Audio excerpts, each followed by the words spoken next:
Jack. All right. You got this stuff? Yeah. All cleaned and oiled. Oh, yeah. Beautiful. Beautiful. Let's get it on. Who are these guys? It's my theme music. Every good hero should have some. Hot damn, it's time to get down to the jam. It's time to get down, it's time to get down, it's time to get down to the jam. I said it's time to get down to the knowledge, gonna get on down with the know. On the morning coffee show, on morning coffee with Keith, here on Pop Culture Minefield.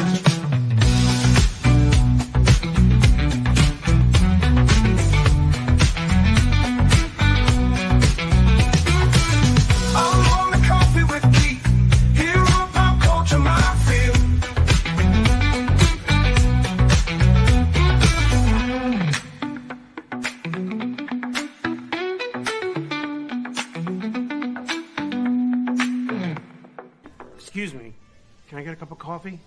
Black? Can't you see we talking? White?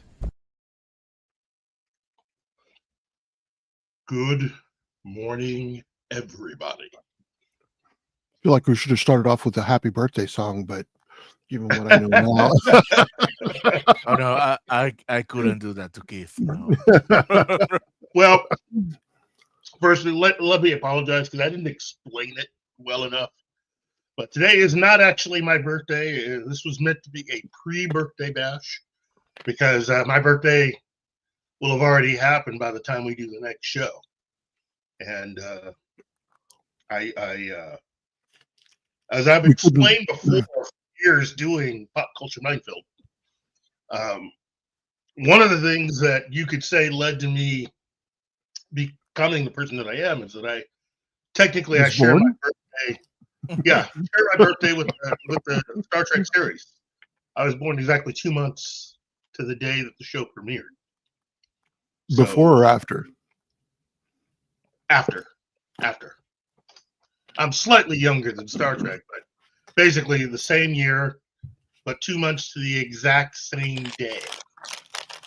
Okay. So whatever major anniversary Star Trek celebrates, So are you. so will I. Right. So, well, and we could have done this. We could have done this after your birthday, but we couldn't take the chance. Really? Really? I mean, come on. How many? It's the perfect opportunity to roast you.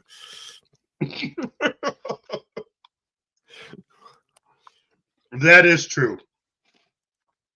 I mean, everybody's got to get well. DJ Little Keith. Little Keith. My twin brother is going to have a field day with that one. I saw him last night, and No, he's here in chat. Yeah, he's right there.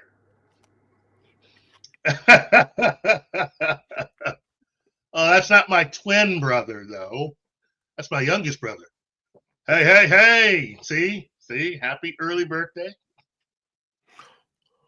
You know what? Thank you very much, G. I want to change that to Happy Burly Earth Day. Burly Earth Day. You know what, though? Considering all of the pain I've caused him over the years, I just want to tell my brother, hey, G, if I had it to do all over again, he wouldn't change a fucking thing. It's the kind of guy he is. Yes, that's the privilege of being the older brother. Whatever discomfort it caused him was needed or earned. Yeah, I know your type. Well, look. I know why Gary's adding it on extra thick because I think you were the youngest of your family. Yeah. And I was the one that doled most of the pain out.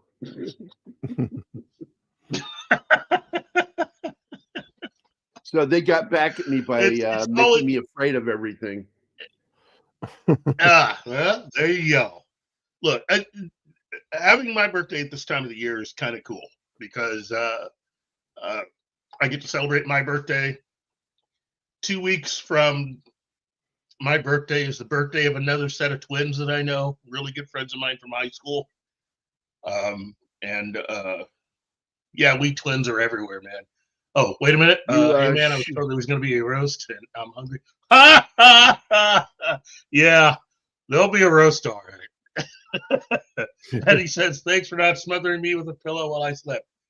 While that idea did cross certain people's minds, I had your back the entire time, G. By the way, James, you misunderstood BYOC. It doesn't mean bring your own chair. Speculation is wild for this one. Andy Mapro. Well, Andy. Couldn't miss roasting you on your birthday, so I had to drop in. I don't know where Anima was. She said she was going to be here. She is here. No, on the show. She's in the chat. On the show. Okay. Penny, hello. Thank you very much, Penny.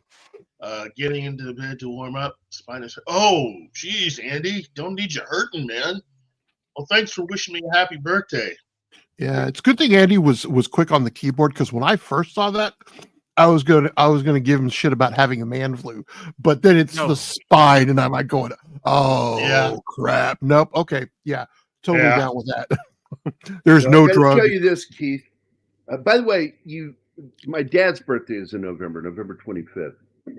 Wow. But here you go. Let me bring that up. There we go. Wow. Ultraman. No, in fact, this is any or what do they call it? Emmet and or fake Ultraman. Oh, okay. Look at his eyes. His eyes are not the right shape. This is the alien villain that tries to destroy his legacy by, attacking whatever city that is. I don't remember what town that is. That is the father of, Takusatsu. Right there, Ultraman. But this is Shin Ultraman, which I fucking love that movie. And he said Shin, people, not the other word. Yeah. Not Chin. Yeah. How many candles? How many candles? Okay, as I explained at the beginning, same year as Star Trek, so however many, whatever anniversary or number Star Trek is this year, that's me. Yeah, if I had a chance, I'd make you a cake like I did for Sean for his birthday the last time I made him a cake, which I bought one of those sexy candles from Adam and Eve. You know what that is over on what is that? Republic? No. It's the North and South Road, one of the main ones. Corner of the mall and Battlefield. Yeah, Glenstone. Yeah. Adam and Eve is over there in that little shop, and I went in there and I bought a sexy candle, and I went and got some chocolate icing, and I made him a cake, and then I just started splotching a lot of chocolate frosting all over the place, and then like did an artist thing when we do this thing, we take one brush, another brush, dip it in the paint, and then you do that to get splatters to make stars and shit. And I did that, and I did it with chocolate icing right behind where the candle was going. Put the candle down and smeared chocolate icing on its butt crack, and it was fucking awesome. I gave him a happy birthday shit cake.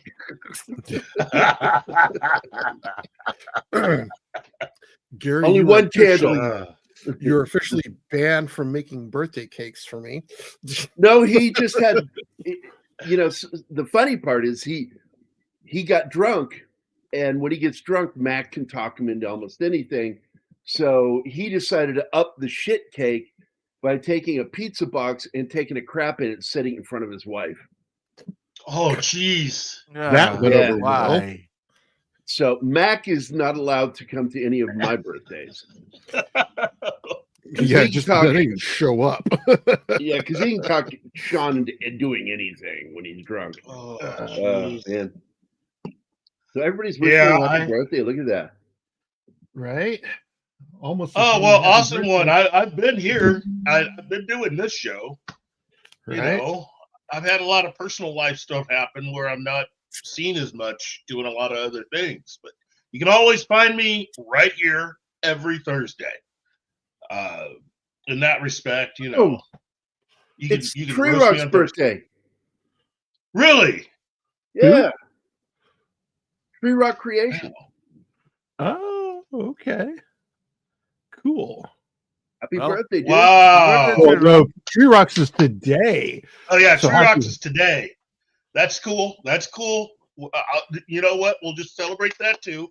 I also want to wish a very happy birthday to someone who actually had their birthday yesterday, and I want to make sure to wish this person a really, really happy birthday, and that's the main man himself, the legendary Jim Steranko, who celebrated his birthday yesterday. Look, let me tell you something. If you've never met Jim Steranko, he is the epitome of the older gentleman who just doesn't give a blank anymore, and he just puts it out there. Remember what I did when I was on vacation in Hawaii? And I made sure to contact Gary because Steranko went off when I was in Hawaii and just started putting stuff out there. He started laying Post into after post. Yeah. I mean, remember it's like a book. Steranko. Steranko was going off, and I was like, wow, okay, this is something that we need to Happy 40th. commemorate.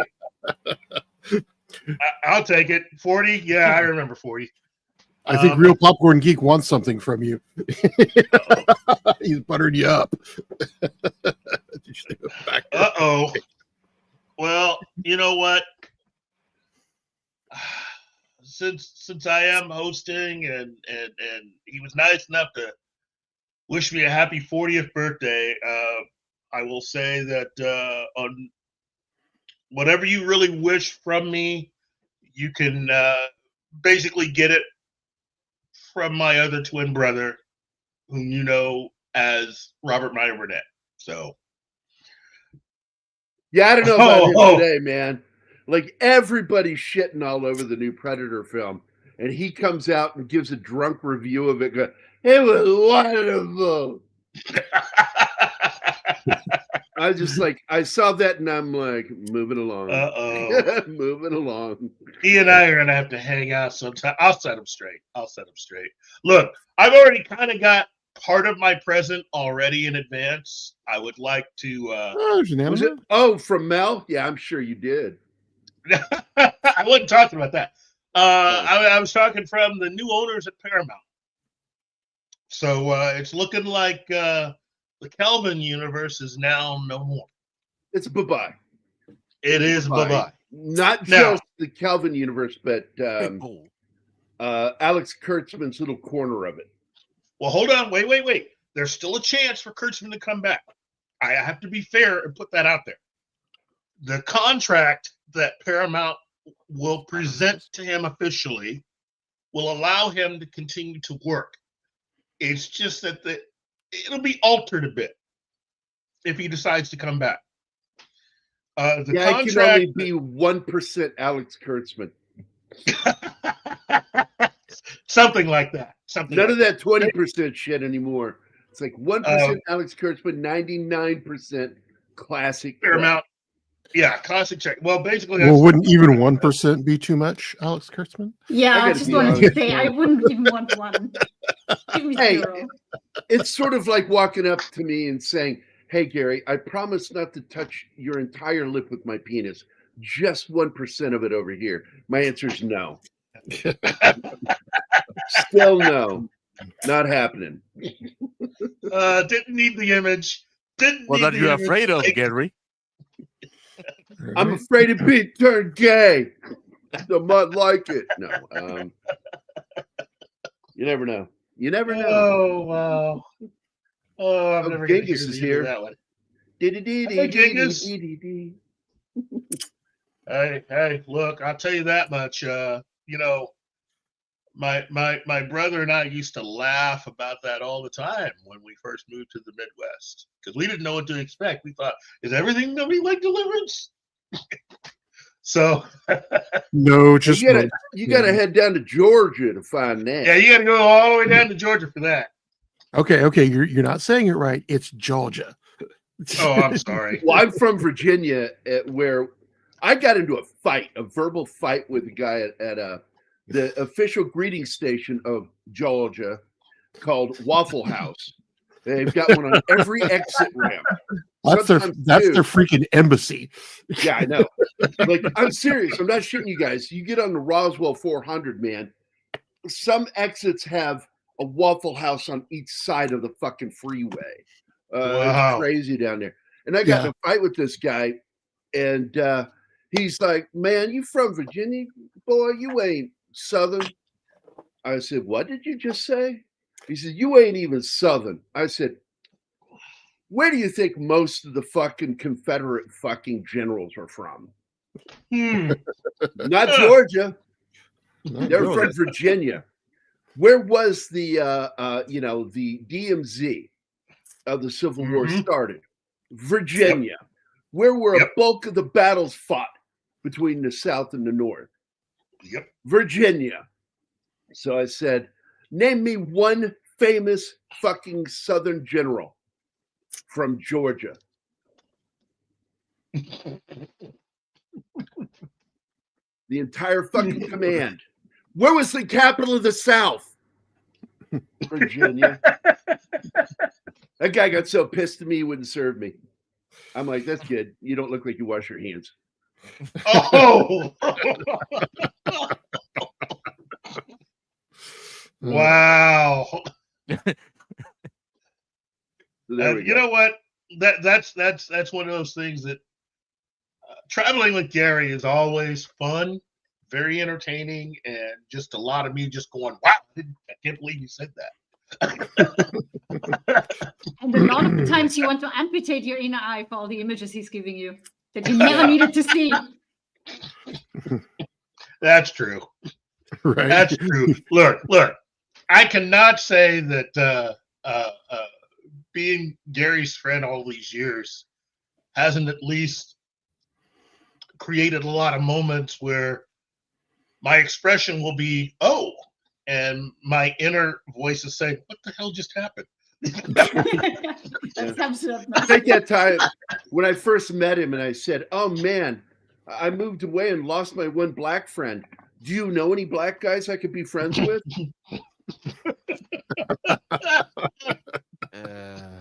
So, yeah, because like Ben, because I was just talking about you to Lauren Worth. I don't, do you remember her? Lauren? Yeah. I lived with her and Brad and how are they doing? Pretty good, man. Okay. She's written, I think, close to 6,000 pages or words. I'm sorry, 60,000 words. Wow. She has a goal right now for her next thing. Yeah. And so she's, I started talking to her about you and what you've been doing and kicking ass, doing some books there, Ben. And but I said, I don't know how many words you do a day. So, so I could tell her when I talk to her later, like, how many words a day do you normally do when you're writing? My base goal is 1,000. I usually get from 1,500 to 2,000. On a good day, I think she was yesterday. Yeah. Yesterday, I actually would have had a net loss of words because I took 3,000 words and put them into a junk file and restarted a story, and I only got like I've done that. Words. I've done that. I've done that. I've actually literally thrown, like, I just deleted. Yeah. Like an entire chapter of a book once, and I went, nope, I got it completely wrong. Yeah, no, and that's something that a lot of writers don't know that they can do. They can just well, most people are afraid of it because then they realize, oh, I've got to replace those words. And by the way, I am curious, do those words form sentences and paragraphs? Or are they just random? No, they actually form words instead. They actually form yeah. They form sentences. Words are hard. Come on, it takes so much brain to make words go. Well, we all know the songs. Words don't come easy. Words they don't don't. come easy. Yeah, we Yeah, know this now song. the thing that I do though is I don't delete them. I put anything that doesn't work, I put into a separate page that's called my delete file. It's my idea mine, because a lot of times, yeah, I don't have to rewrite all those words. A lot of times I will go back and I will basically copy and paste some of the descriptions and things like that in the new file. So I cheat a little bit, but So, people, this is not either medical or financial advice. It's writing advice. yeah, this is right. This is writing advice. Let me say thank you to D Bud Martin. Man, 22 months member. Jeez, and thank you for the birthday cake. Who was it that was 45 months the other day, Martin? I can't remember. Zach's. It was Zach's. Yeah. Zach's? Who I hung out with last night, and he wanted me to say hi to everybody for him. Cool. And words make me smart. Yes, awesome one. Big words make me sound real smart. You know what I did recently with one of my scripts? I was starting to feel pigeonholed, and I wasn't sure where to go with something. And then I because I was writing a scene where the main character and the character that he's friends with and doesn't know is the person he's trying to catch. It's a cop and the vigilante. And I'm like, what can I do here? And I'm like, I was just befuddled. Then I went, oh my God, I can take a story that cop is actually in from another story I wrote back in 1987. And I found that script and I reworked it, retooled it to put it into this new book because it worked perfectly. Yeah, And I'm like, oh my God, that was an additional 10 pages of script that I just basically was probably never going to get to do. And I put it in this book, so it's here. Yeah, So, and see, that's idea mining. Yeah, no, that's exactly 100% idea mining. When I was working on The Demon's Apprentice, I'd actually taken a story idea that I'd had years earlier and couldn't make it going. Couldn't make going. God, I can word. I couldn't get going, and basically kind of retooled it. Same thing with the one I'm working on right now, which is solar punk of all things. I mean, I've written zombie, I've written, urban fantasy, and now I'm like, oh yeah, let's do some solar punk. So. Hey, Gambit, thank you very much. Hey, wow. Gambit the first. Not just any Gambit, the first. Oh yeah, Gambit the first of his name. Let's see, Parrot Head, the great Mackany Draws, and the lovely Anima Confucia, because she's cool like that. It never lets me Hey, write a you are message. cool. It's pissing I me didn't off. see- Everybody gets to attach a message to that. I don't see either Parrot Head or Machine here. I don't either. What are you talking about? Stream Anima. Yeah, I've seen them. I'm so classy. They just became members. Stream no shit. yeah. Oh, And that's because on the Andy Morrow gifted 5 PCM. Oh, thank you, Andy. Good God. Thank you. He proves time and time again that limeys aren't complete pricks. Yeah. Only like mostly pricks, or Andy and Tim are my two chat buddies. They talk to me all the time, every fucking day. I have to remind them. Like yesterday, I had to remind one of them. I said, I got to prep for a show we do in an hour, right? Stop messaging me for a little bit. Let's move the. And I often wonder, do what? On to the winners. We have awesome one. Classic Comics. Oh, classic! All right, cool. Got Parrot Head. Oh my God, Samitri Pete, he became he started following us last week, so lucky you. Wow. And Mackany Draw. and my good buddy Mac. I like to stop in on his live stream and go, I'm getting tired of you appropriating my skills, Mac. Culturally appropriating my comic art style, Mac. I'll have you know that both you and McEnany are part of my to-go team. If I should magically somehow find myself leading DC Comics, I'm calling you guys up because we're going to go and have make me some draw changes. the really cool action scenes, and then when you need like big old jumblies drawn or a big old booty, Mac's your guy. That's right. Oh, can I get a job just to fight in the old guard? Oh, sure. Thank you. Well, and if you ever start running DC Comics, I'm on as a writer. Well, I've said automatically. time and time again that Mike Barron or Chuck Dixon should take over, or Steranko. Look, they're already part of it. Look, I have a contingency plan. Mike Barron, I'm reaching out to him. It's like you gotta come do whatever you want.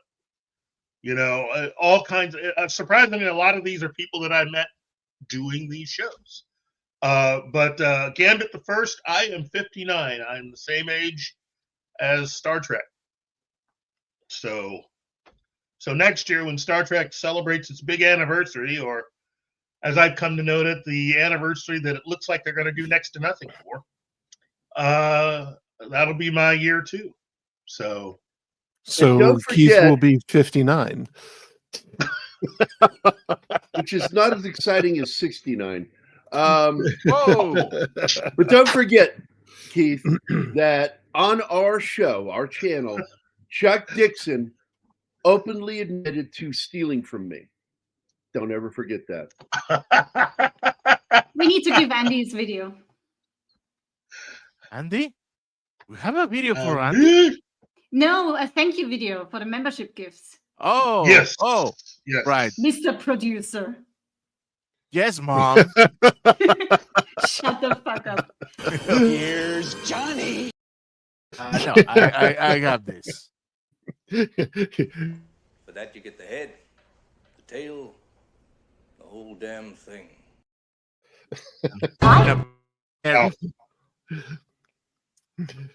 So You guys so much, really. I have missed you guys so much. But again, just to let you know, it seems like all the other members of my family keep checking you guys out.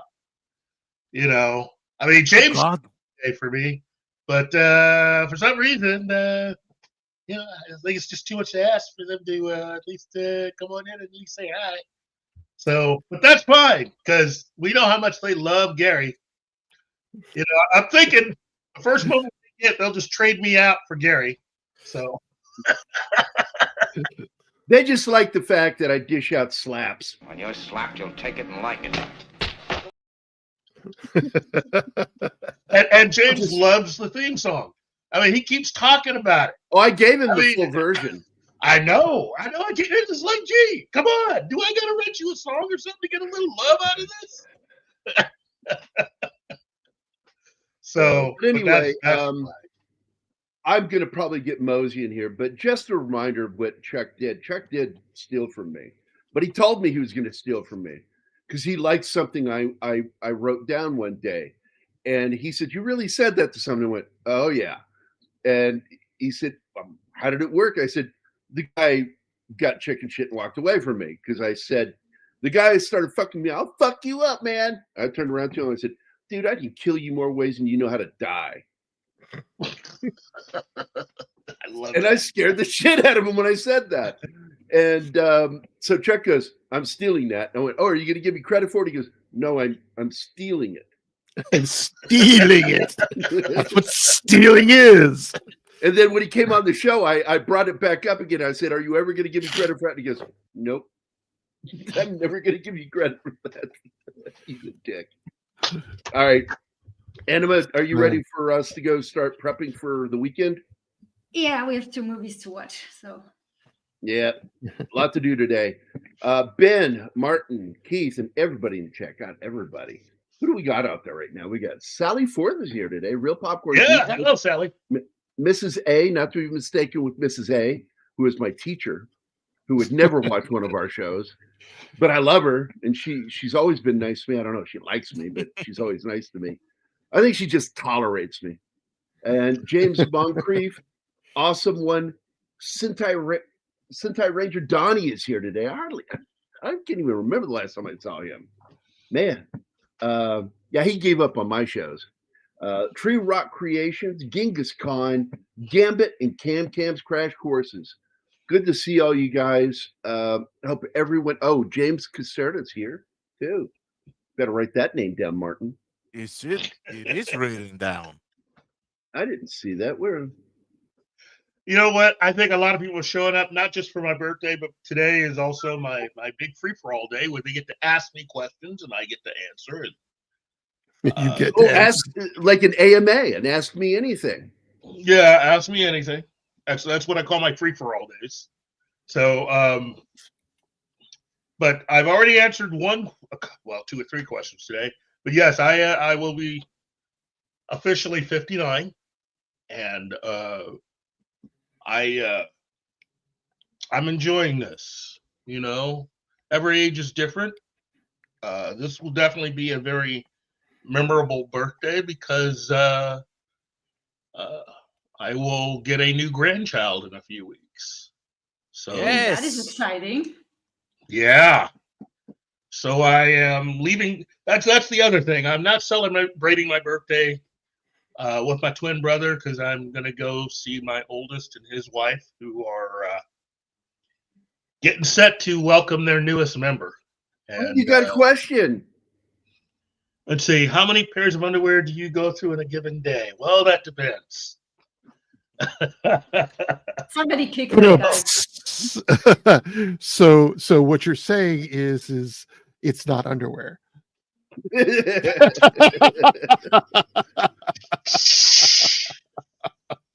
Heath was the guy who basically inspired DC Comics to put underwear on the outside of their clothes to keep them clean. That's right. Yeah. Don't you ever forget it. Damn right. All right, I'm going to get out of here, guys. I love you. Thank Keith, you, man. guy. You I are love you too, buddy. one of the And best. thank I mildly Ben. tolerate you. Ben, You know what? I love you, and I love Martin, and I love Anima. But the fact is, And he's not even drunk saying this. Keith is. I don't want to say, look, man. What was I saying? Drunk and old. Oh my god. Yeah, look, only a handful of people have ever actually seen me drunk. I just drunk. But when I do, I'm usually really fucking quiet. No, I've seen you several times worse than drunk. I've seen you Sunday post con. Yeah, it's like, man. Well, the last night of con, all that booze gets handed around, Right? And then if you were at Vision Con, there was the Mojo parties. Well, the Mojo party is what I'm talking about. On top of that, I forget her name. Damn it! I see her face. She's with the furry group. They threw the furry con. I've been to one of her cons, and I will never go back again. And but I mean, she's a sweetheart. But that's just too wild for me. She gave me a bag of gummies, and I misunderstood her. And rummies. There were rummy bears, and I didn't hear her correctly. I ate that whole fucking bag, plus drinking on top of that, and I'm like, "How did I get so fucked up?" And I almost sat on the girl's head. I get so fucked up. This lady was laying in the bed, sleeping, and I didn't see her laying there. And I went over and I almost sat right on her fucking head. I was so fucking drunk. Yeah. Vision Con was a horrible, wonderful, experience. Your liver hated you for Vision Con. Yeah. Which is probably why I stopped drinking altogether, because I'm Right. like, ugh. Well, any party that starts with quick before it eats through the cup. Yeah, passing out booze in Dixie cups. Yeah. And they did. Well, yeah. They would get these little Dixie cups. And it's like, here's a shot. And I'm like, of what? Oh, no. I'm like, well, fuck Well, it. yeah, and they come up with, and the fun thing about Mojo parties is that, especially the tasting parties, is there's such a variety of things that will get you drunk. You know. Oh, jeez. Yeah, the one that messed me up the most, of course. Well, there's two actually, but one's a little more recent than the other. The first one was Deception, because you don't see that shit coming. No, anything. The gummy bears, the rummy bears, really, Mhm. really shocked me because I did not taste the alcohol in it at all. Right? Yeah. No. And holy smokes! And she goes, how many of those did you eat? I said, all of them. And she goes, oh baby, you need to go find a place to lay down for a while. And I'm like, oh. So anyway, I'm out of here. Happy birthday, brother. Thank you very much. Happy early birthday. Thank you, Anima. I miss you guys. I do. Can you believe it's been over a year since I was over there? Yeah, I know. Time We need to get you flies. back here. Dude, we're working on it. We have been working on this shit for a year. Complicated right now that it's just they haven't even gotten to us yet. So I've got a letter pinned to our state senator here in the Springfield area, and I'm going to ask him very nicely, please, I need to get laid. Get her here. No.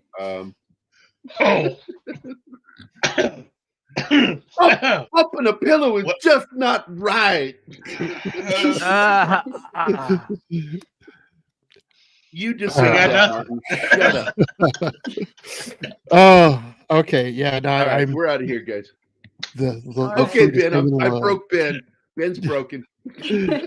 Have fun, No, guys. I'm just thinking the parallels between you and our vice president.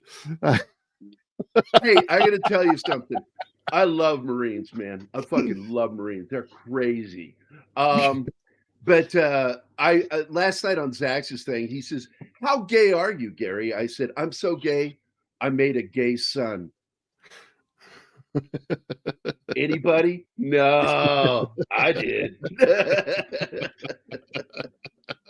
All right, guys, I'm out of here. I'll see you guys later. Happy birthday, Keith. Thank you. I've got to do the 3 buttons. Hold on. Is this like the 3 shells on that movie? 3 seashells. Yeah, the 3 seashells. Yeah, I got to just curse at it until you get enough little slips so you can just do your thing. Yeah, I'm gonna take a picture of this so you guys can fucking see this. Hold on. This is no shit for real. All right, I'm coming back. I'm gonna stay. Cancel, stay, and Anima left. Ha ha. Anyway, I she didn't bitch about it. No, she just, let me just show you. No, I don't know if it does this for everybody. Yes, it does. I just know that it does it for me every single time, only when I'm leaving your show. No other shows do this to me. Because you never leave any other show. So you hit the lower button, then that first orangish pink one pops up, stay or leave studio. I click that, and then another one pops up. Are you sure you want to leave? Like, fuck off, man. Any other time I'm doing that, it'll just like accidentally hit it. It'll throw me out.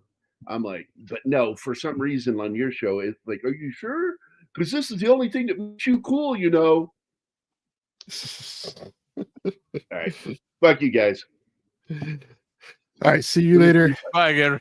See you. Oh, wow. Not to steal your thunder, Keith. Today is actually my wife's a lot. Birthday. And you know what? I've already been replaced in my family. Looks like they traded me out for Tay Diggs, so I guess I'll just see everybody later. Oh, wow. Wow. Yeah. And yes, they do. Yes, this is part of my work release program. Uh,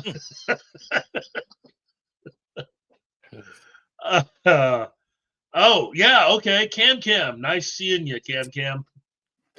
Wow.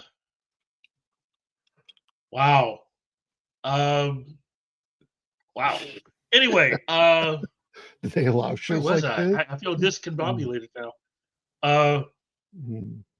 Any other questions? I mean, I'll answer pretty much anything short of The real depending trick on is how getting much. him to the real trick is getting him to answer them truthfully or correctly. No, actually, with Keith, it's correctly is not an issue. Mhm. You're saying that the truthful part is the issue? And I just about made Keith do a spit take. Ah. Timing is half of the Are you of the calling secret to Keith comedy. a truth bender? A truth bender? No, no.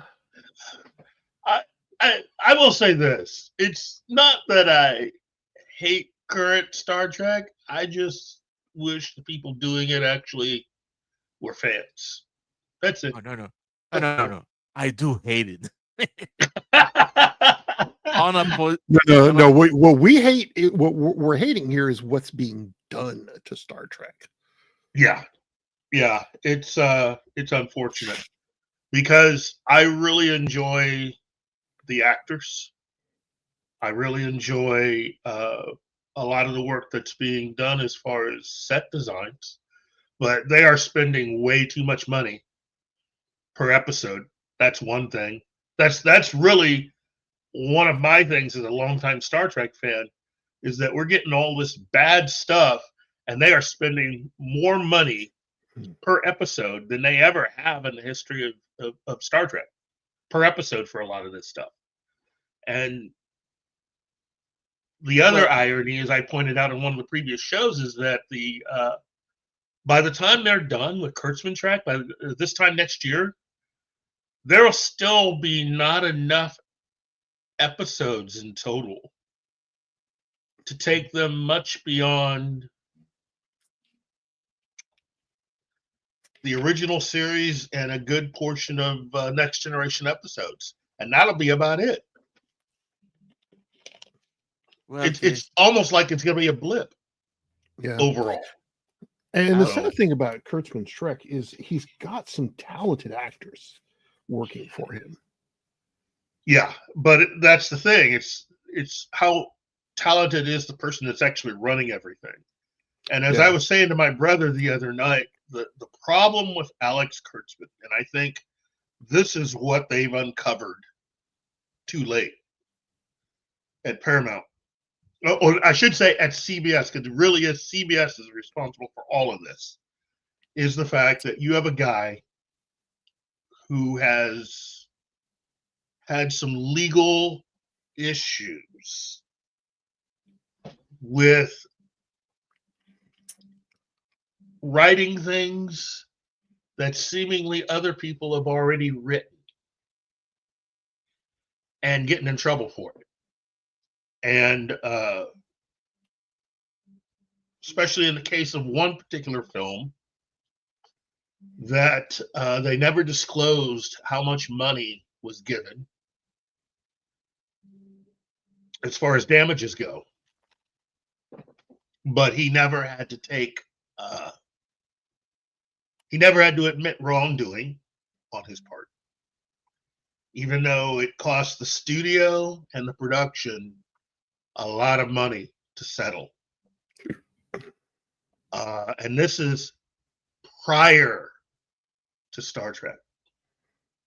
And all I can say is, for someone who has had a career in this business as long as Alex Kurtzman, the number of times that he has gotten in trouble for taking someone else's idea. It's not cultural, though. Let's just say he likes to borrow inspiration from. And then there are his comments about taking ideas from novels and stuff. there have been quite a few episodes of Discovery and a few other Star Trek shows that have borrowed ideas from Star Trek novels and have not given credits to the authors. My brother hadn't heard that one last night. My twin brother had not heard that. And he went from zero to piss. And so he's not being an official author, and he got mad. And I said, yeah, well, the CBS has let him get away with that. His whole thing is that he is the guy in charge of Star Trek. So that gives him certain immunity advantages. Yeah, basically immunity from having to acknowledge that something may have been based on someone else's work. And it's not just Discovery. It goes for Strange New Worlds too. There's a lot of some of the background story for number one was lifted right out of a novel that they've not really given proper credit to the person who wrote it. And that seems to be a thing with all of Kurtzman Trek, in my opinion. You know, they like to take things. And for all of you, and to one particular person out there who tried to take a go at me, saying that Star Trek had been in trouble before because, you know, they had borrowed something. Let me inform you of something. Prior to Alex Kurtzman, there had been a few times that Star Trek as a whole had gotten in trouble. And in every single instance, they've done the right thing. They've acknowledged the person who they wronged and either put their name in the credits or even just added those characters and made them an official, unofficial part of the Star Trek universe.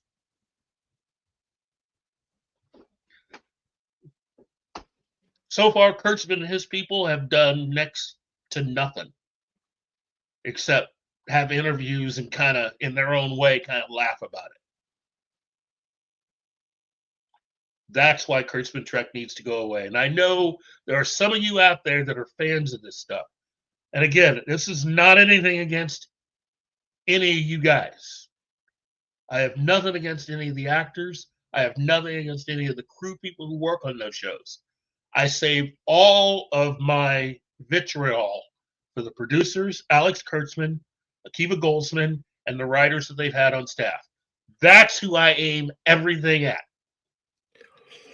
Well, if you're not one of those people, you're good in my opinion. So some of the actors had said some pretty bad stuff about the fans. So but I had my problems with them. Yeah, I get. Look, I've said it before and I'll say it again. This is not meant to be bad. It's just actors are actors. Okay, they're gonna say stuff, and I just know that there's you got to be better. If you want better, you've got to be better. And a lot of the creative people in charge of Star Trek aren't better people. They act in ways that are just not good. And I'm not going to sit here and say, oh, everybody that made Star Trek before was good. And da-da-da-da-da. I don't know anything about them. I know about you guys because you guys have done a lot of this since you've taken control. And you've admitted to a few things. And again, Alex Kurtzman, he can say that because he's gotten so rich from his contract that he's had through CBS to run all of this stuff. Every time they renew this contract, he's getting more money. And he gets to sit on his butt and basically do next to nothing truly creative, except gaslight those of us that are not happy with what he's doing. So I just hope that for all the writers, especially those writers on Strange New Worlds, I said it before and I'll say it again. Get out as soon as you can. Go write for the new Buffy show. Because that's really what you guys want to do. That's a majority of what you guys seem to do. You're not really writing Star Trek. You're writing Buffy. There's nothing wrong with that. Just leave and go to work for the people that are trying to do Buffy right now. You'll be better off, probably happier. So, I do feel bad for the actors. I've met a few of the actors. They seem to be nice people. So, I am kind of sad about the whole Kelvin thing because I've enjoyed all the actors. I think those actors have had a good time working together, and while even Robert Meyer Burnett may not be a big fan of the Kelvin films, I like these actors. I do. Carl Oberon, to me, does a fantastic Bones. I love his Bones. Does. My God, I could almost, he looked, sounded, and felt like a young D. Kelly. Yeah. He was just, you know, I mean, he was channeling that man's spirit. Yes. You know? Yes. I love, but I also love the fact that if you didn't know this, in the first film, in the scene where Kirk gets beamed back to the ship, and Spock also gets beamed back, and they're gonna headed to the bridge to get rid of the bad guy at the very end of the movie.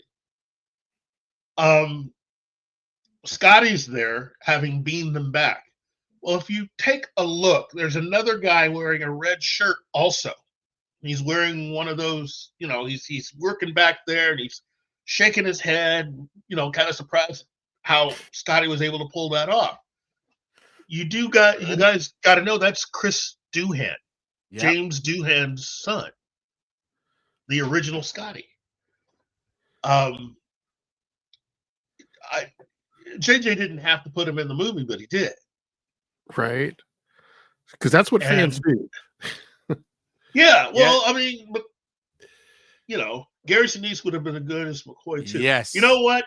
Gary Sinise, again, great actor. Yes, he would have. But I also think that it's time to move beyond those characters. Something that Robert had said that really got me. Go to the future.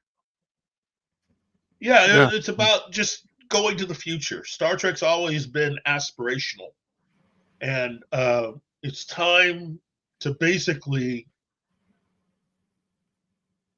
just play to the future of that entire universe and characters.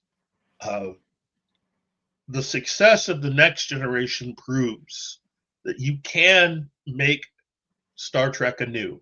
And it doesn't have to feature the same characters that you often would go back to, in this case, Kirk and Spock and all the others. That you can do something slightly different in terms of story, in terms of how you focus and pace all the episodes, the whole 9 yards. And fans are willing to go with you. I was not one of those people that thought it was a bad idea.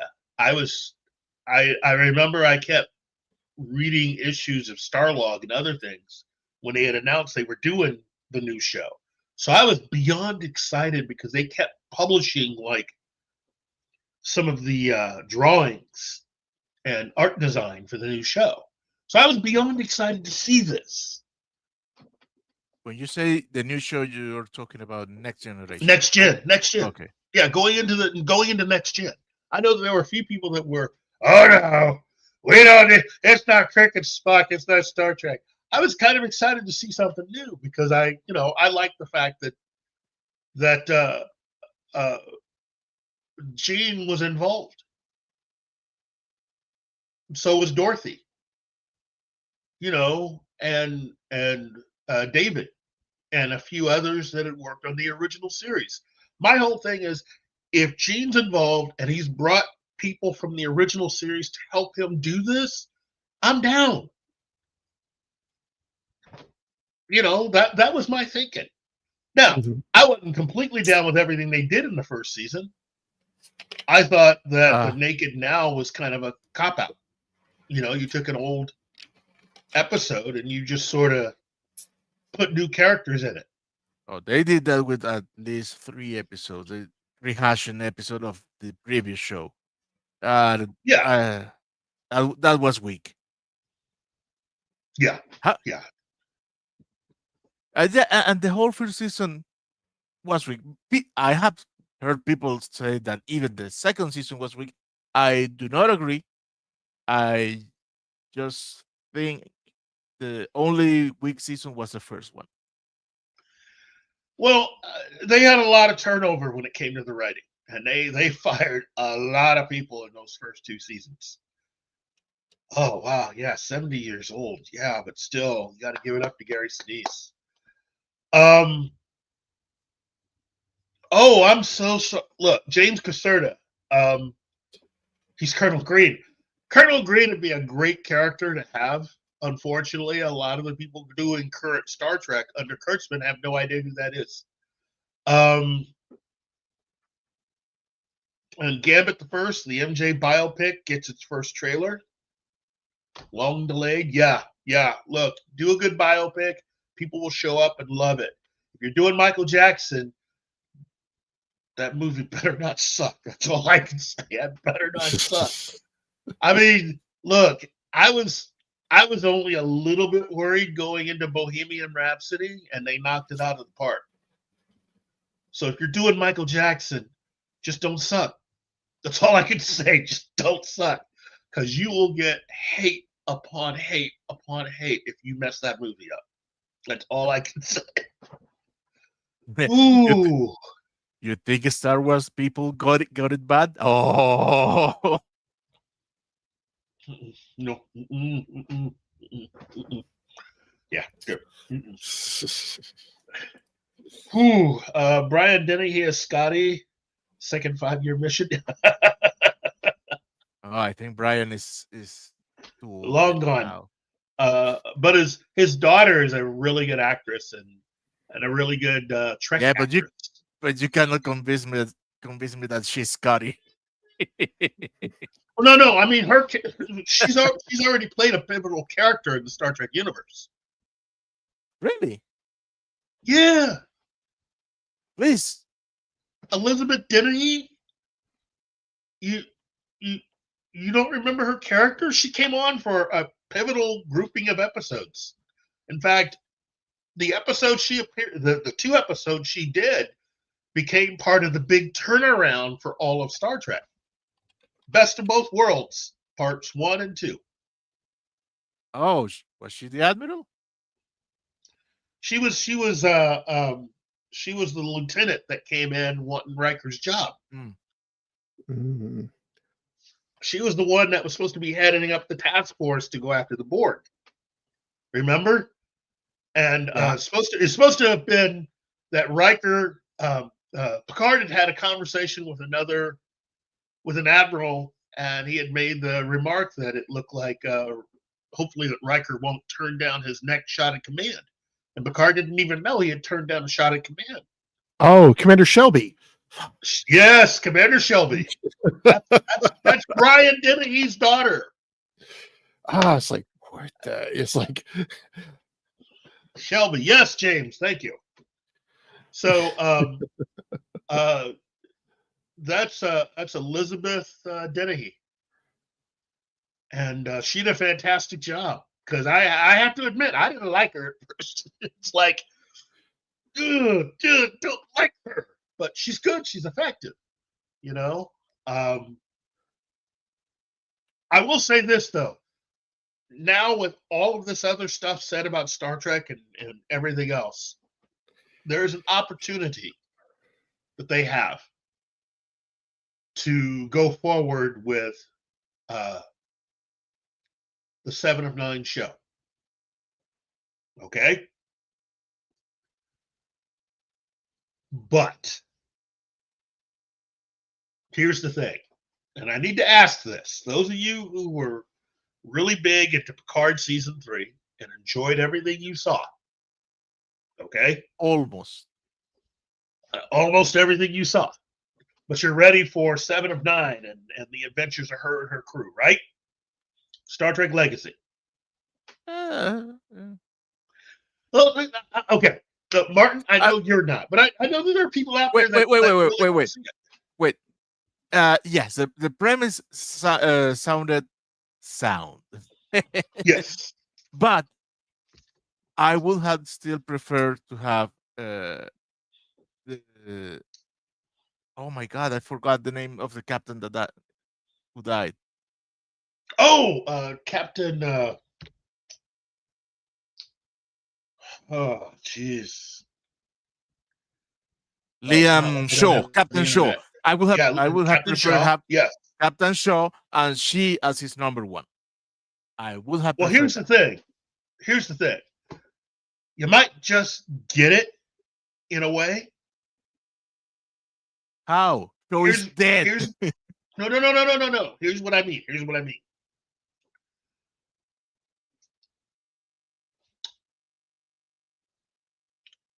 If they decide to move forward with Star Trek Legacy, since it was introduced as a part of Kurtzman Trek,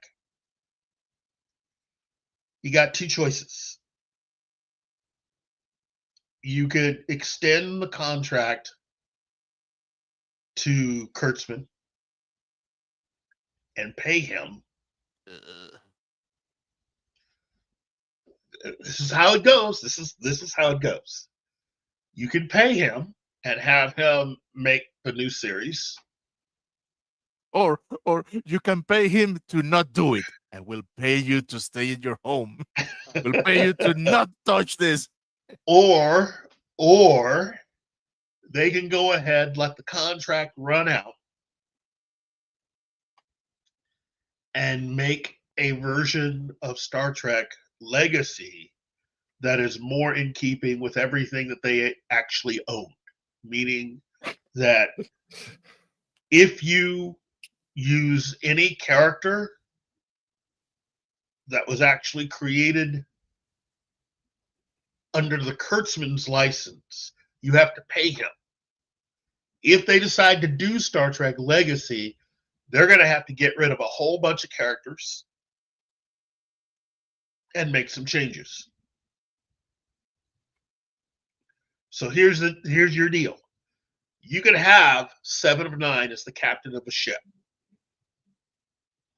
It won't be the Enterprise, but she'll be the captain of her own ship. You can go ahead and reuse the sets. I'm sure they're going to change all the costumes because you have to do that. All those costumes will change. That's another thing. They're not going to be wearing all that stuff. The costuming for all of the Star Trek shows and movies will be different once they are done with Kurtzman, because it's all tied into Kurtzman. Kurtzman can get paid for that. You use any of his stuff, any of his original costume stuff, you owe him money.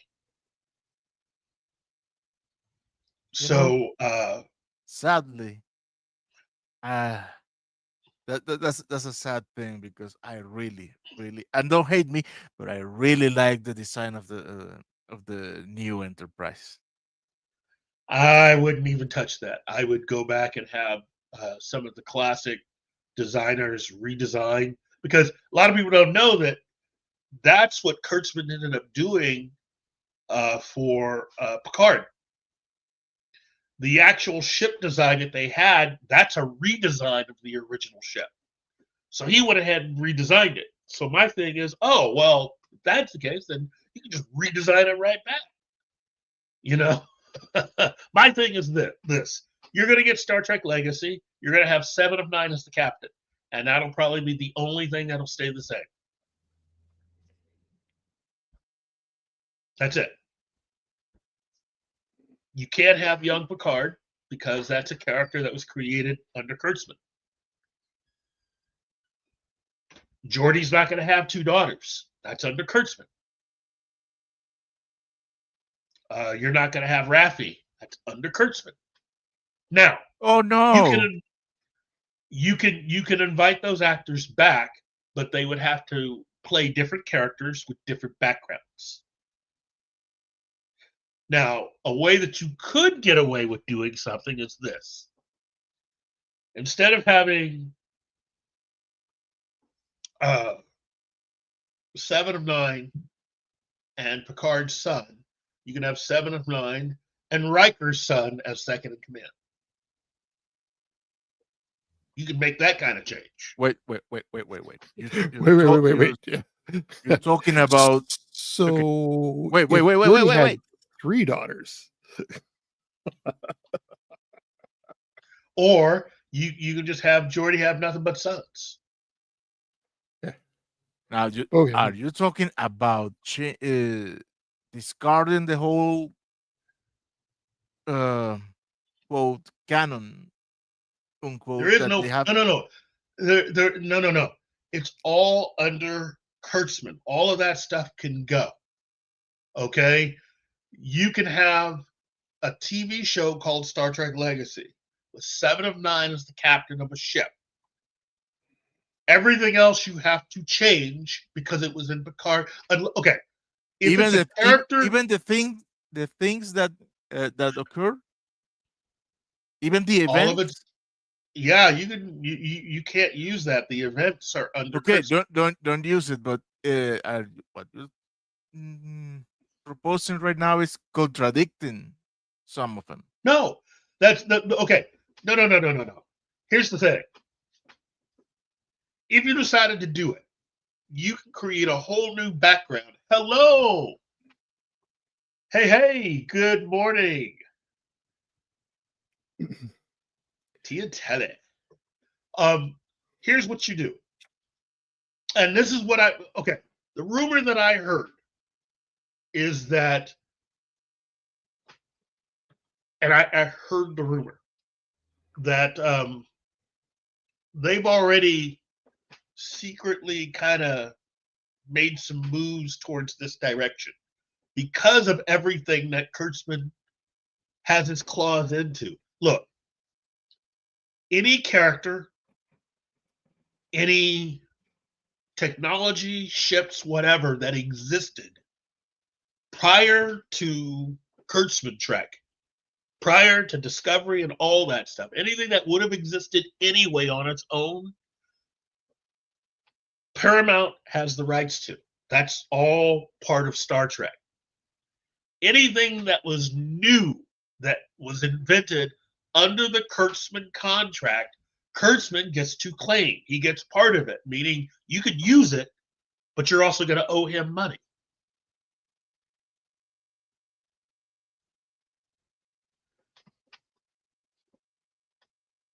Picard Season 3 will become alternate universe story, meaning that the backgrounds of the characters, everything that was done with them, you get to keep the characters. The story has to stay. Okay? Geordi being who he is, that's a character that existed before Kurtzman. You keep Geordi. You can't take the story with him. You keep the Rikers. The story stays with Kurtzman. You keep Picard. Story stays with Kurtzman. But at this point, and I'm not talking about the validity of it or not. Yeah. At this point, we have established, for better or worse, that the Rikers, they lost their only son. No, that is under Kurtzman. That story stays. But okay, here's what I'm suggesting. This is really simple. What was the last thing you remember about the Rikers prior to seeing them in Picard? Your solution is very convoluted. The better solution is go the Lucasfilm route. Take Kurtzman Trek and call it Legends and start on non-canon. Yeah, no, I mean, Legends. Yeah, here's what I say you do. And granted, it commits the cardinal sin of making Kurtzman money, but you buy the license from him outright. So that's that also yeah. I mean, granted, it means that he makes some money, but then he loses control. He gives up control of those characters.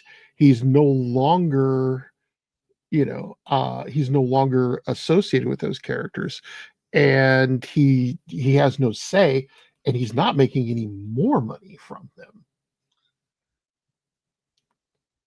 That is also you could go that direction. My whole thing that I think that would make everything uber simple Uh-huh. is this. The last time we saw all those characters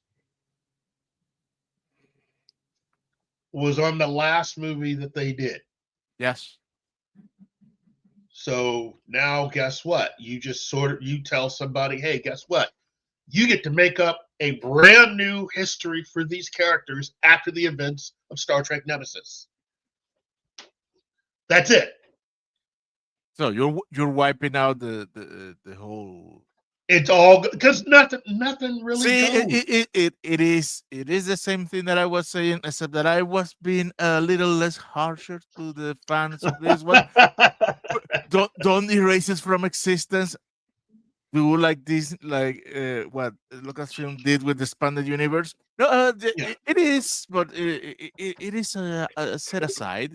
It is not part of the continuity. There you go. Well, I mean, you don't have to have the Rikers having a kid that died. You don't have to use that story. You could use a different story. In fact, you could use any one of the ideas that they came up with, because I know you guys, I mean, Martin, you do know about the fact that there were discussions of doing a Rikers television series. Yeah. Yeah, none of that stuff was under Kurtzman. That's all pre-Kurtzman. You can go back and use a lot of those ideas. Same thing with. Remember when Takei talked that there was at some point a conversation about Captain Zulu? Yeah, yeah. You can go back and use whatever you want. But my thing is, you could still have 7 of 9 as the captain of the starship. You just have to bring in new characters, and what even Robert Meyer Burnett said. Here's the thing: it has been so long since Picard season 3, time-wise. Oh. I mean, militarily, people move on anyway. You can just go ahead and pretty much replace all the characters on the ship and just start out with just 7 of 9 with a whole new crew. And that's the way you put it off there. I agree. You could do that if you want to do that. My whole thing would be, since a lot of people, a majority of fans who were in their right minds, in my opinion, Picard was just a failed idea.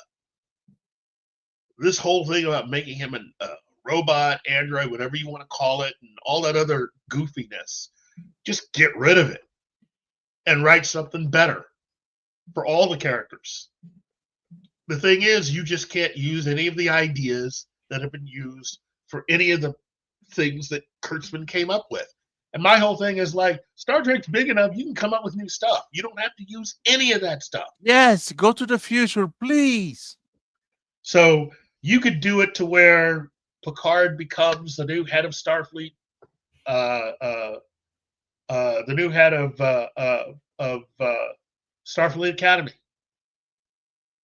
I don't know, have because it in the real canon, Picard he retired to his vineyard. You could even do that.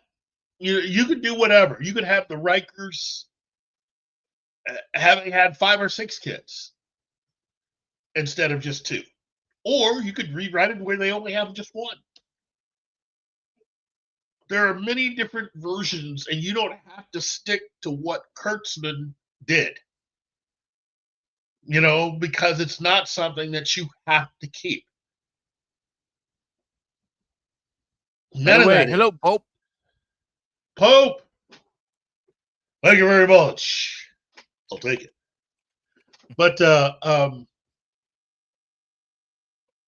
yeah, real popcorn geek. There is that. You could just dump the whole legacy idea. You know, you just dump it all. Oh, James is Picard is a freaking robot and always was. Wow. Wow. I mean, all of it will change anyway. You don't have to. You are not obligated to use anything that Kurtzman twisted. So you don't have to. You're never going to see his version of the Klingons. You're never going to see his version of the Ferengi. None of that stuff is going to transfer back over once Star Trek is going the right direction. I think what's going to happen is that all of Kurtzman Trek will be treated as a side universe. All of it. It all goes. That way there's no question. And on top of that, you're sticking it to Kurtzman because he's not getting any more money out of anybody. It's like, you wanted to do all that? Fine, you got it. Just shove you off in your own little corner right over there and lock the door, and that'll be that. And the thing is, it's not going to do anything. It's not going to hurt anything at all to do that. It's not costing anybody anything. In fact, given how the Picard television series was negotiated and all that other stuff, just as a side thing, I think everybody outside of Patrick Stewart would probably like that idea.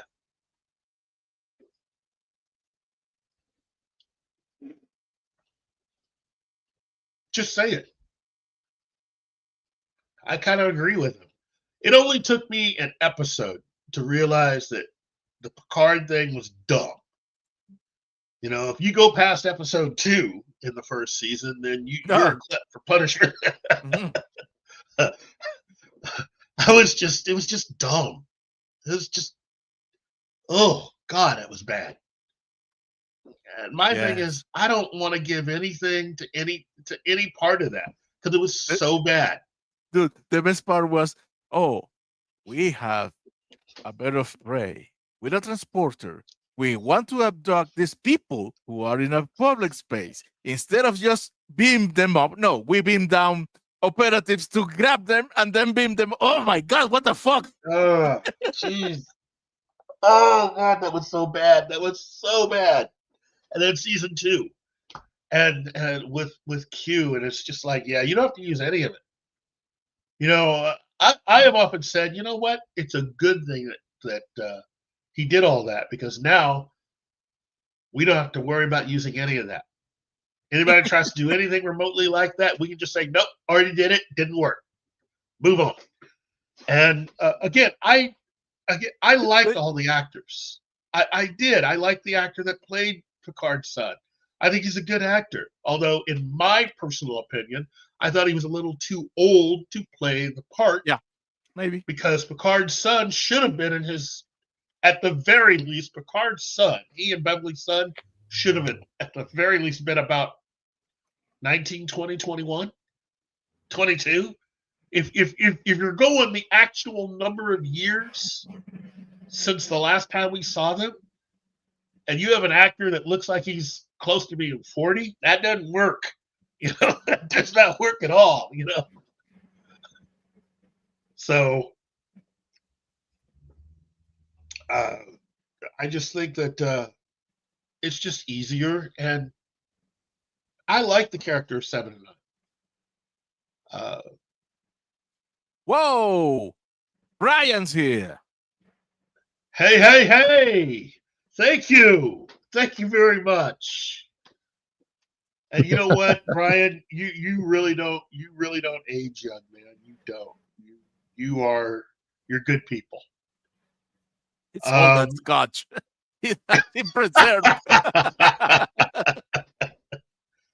I will say this. I know that there are people out there that enjoy parts of Kurtzman Trek, certain shows. As I've said before, if you did, more power to you. I hope it brings you comfort to know that it at least existed. But it's time to move on. And it's time to do something that would allow merchandisers to make a little money because they're not happy with Alex Kurtzman and Akiva Goldsman. You know, those of you out there who are somehow fans of Strange New Worlds, you got to understand from a business perspective, Strange New Worlds is bad. Discovery is a failure because you're not selling any merchandise at all. Nobody's making any money. From that perspective alone, this stuff is getting changed. And at least now we have something to gauge how bad things can get. So in the future, when new writers are coming on, we get to go, yeah, we're not going to go that direction. That's in the bad place with Kurtzman track. We're not going to do that. You have a salutation from Ariel Ballet. Thank you, Ariel Ballet. 35. Oh, wow. Okay. The world has been harsh.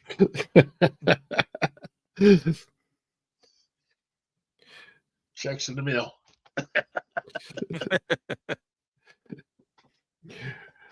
Yeah, James Casoda, you're right. 26 producers. What you know, it used the to be hell? used to be that the number of writers who wrote for Star Trek was one of the high things about them. And now Kurtzman comes in and it's really all those producers. It's a bunch of people that just basically were trying to get paid to not make Star Trek, even though technically that's what they were doing.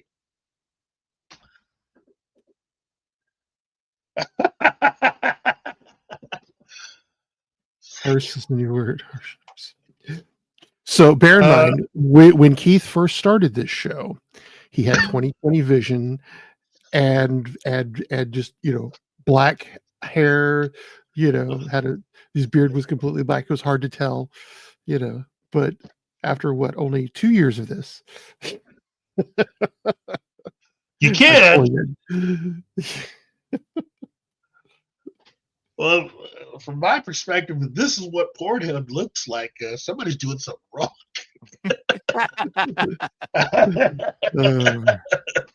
Pornhub by Alex Kurtzman.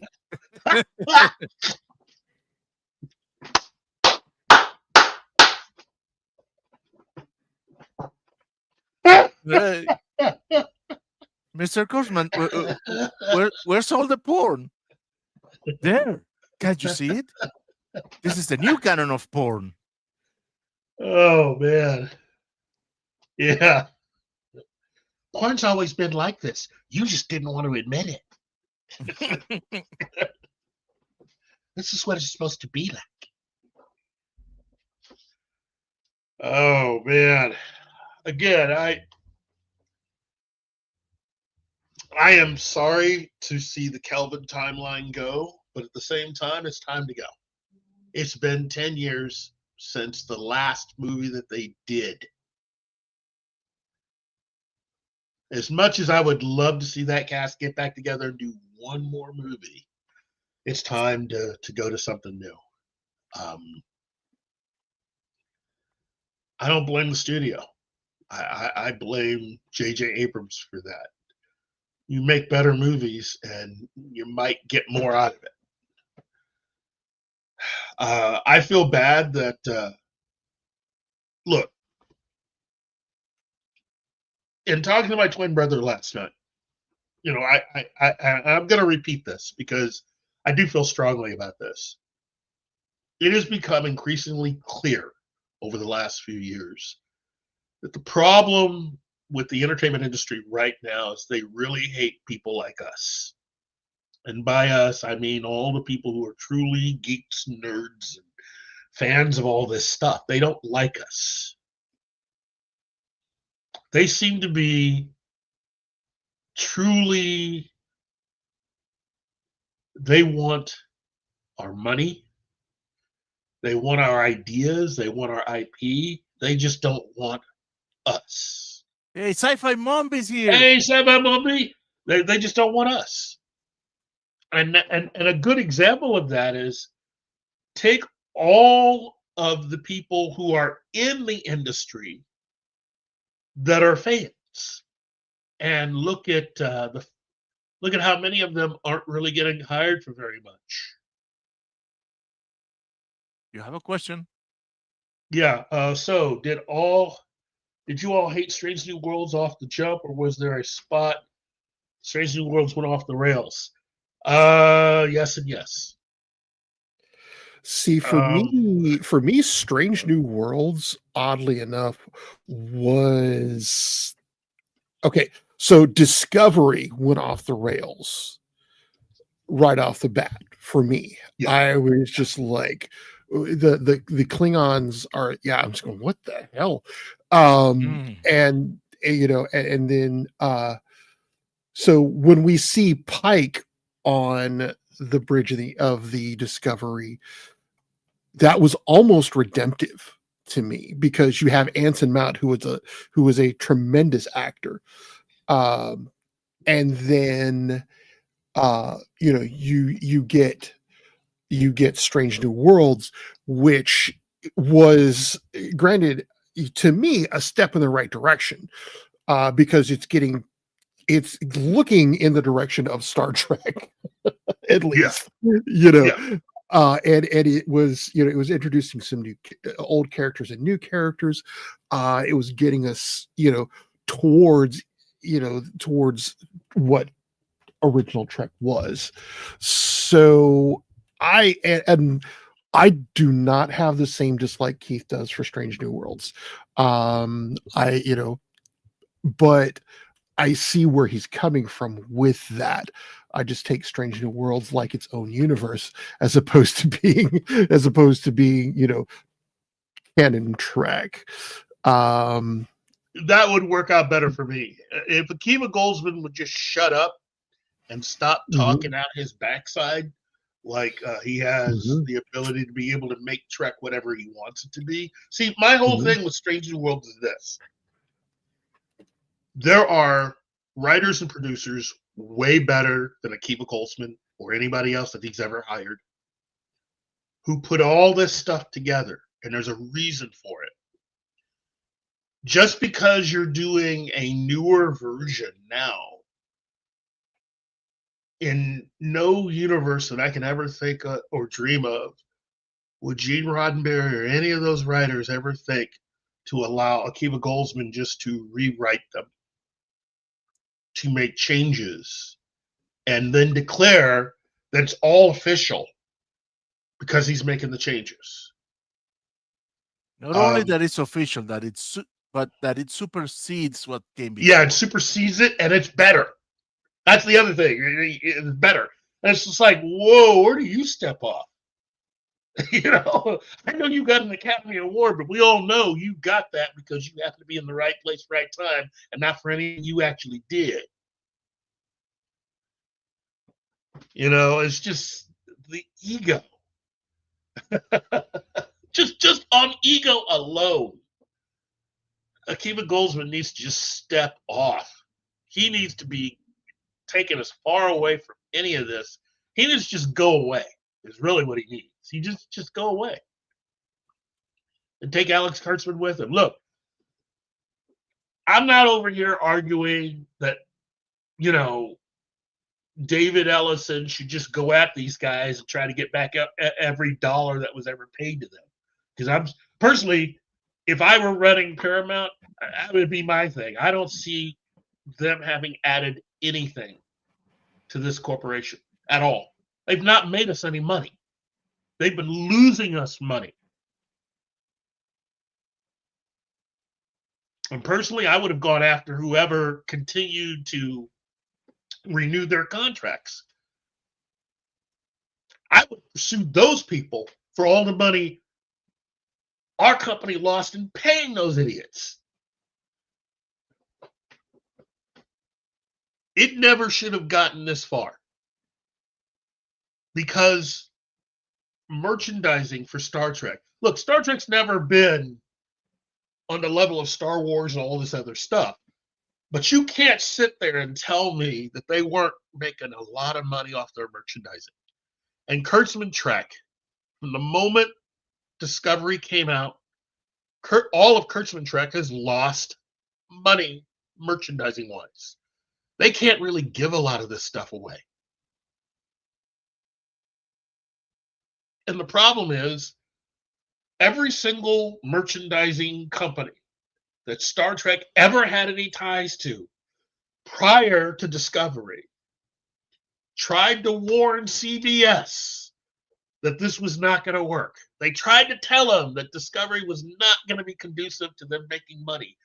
And CBS did it anyway.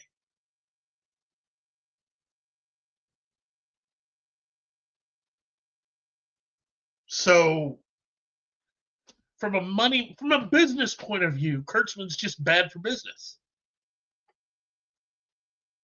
It all has to go. All of it.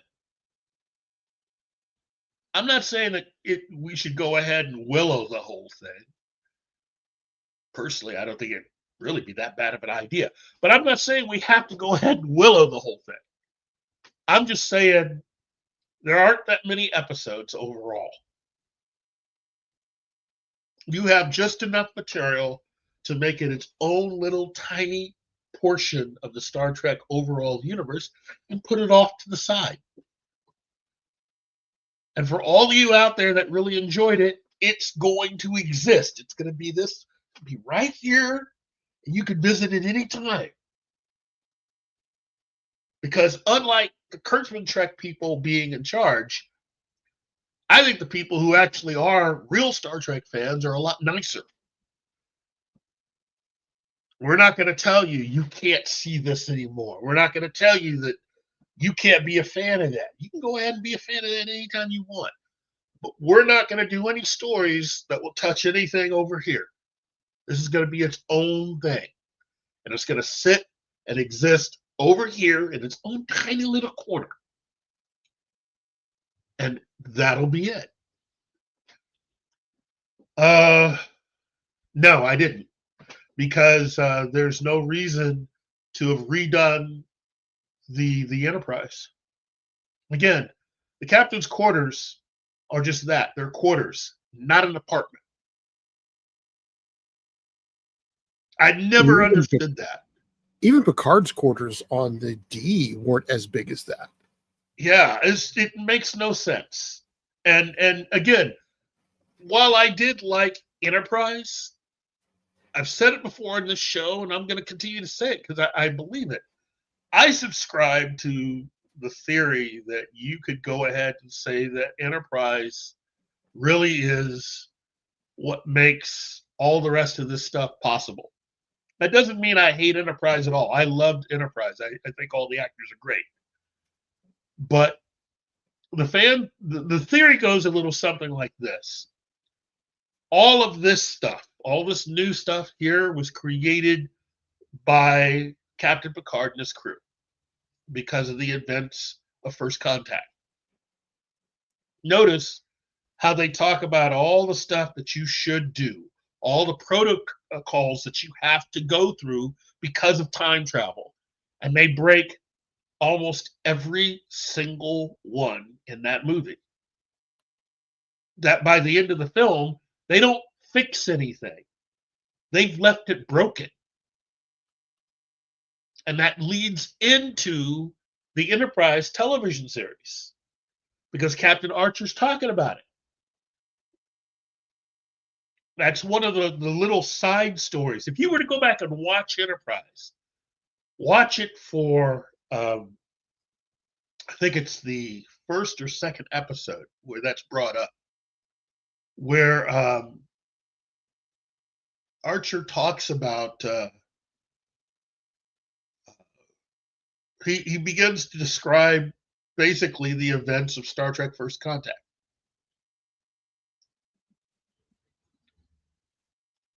So you created a new branching timeline. Now, Picard and his crew did that because that's the only thing that could explain why the NX-01 doesn't exist when you put together your timeline of ships on the Enterprise for Star Trek the Motion Picture. maybe Picard didn't like the design. No. No. We're talking. Not First No, Contact. Keith, Star Trek: The Motion Picture. Star Trek: The Motion Picture. There is a whole thing in their recreation room that details all the previous versions of Enterprise. yeah, Keith, you're overthinking it. No, There is called a continuity error. That's all that it is.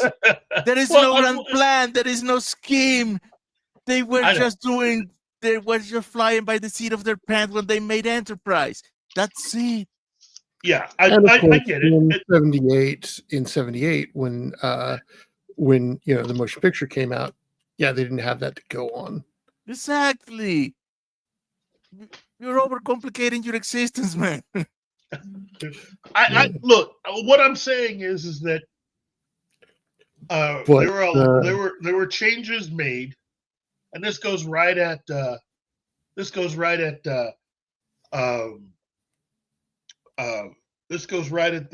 creative staff for Enterprise. You got to remember,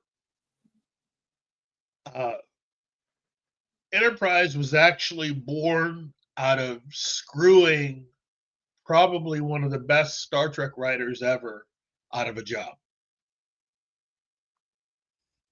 Okay? He got straight up lied to. And he quit because he got lied to. And the only people that actually knew the whole story, ironically, were members of the writing staff of Babylon 5.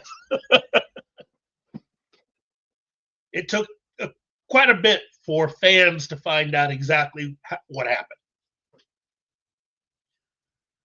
But Ronald D. Moore warned them not to go down that road, not to go backwards, because he said it leads to nothing but mistakes. Yep. You're going to start tripping over things, and eventually you're going to reach a point where you're just going to go, screw this, and just decide to do something, and you're not going to really care. Yeah, that reminds me of, do you remember your mother who died in childbirth?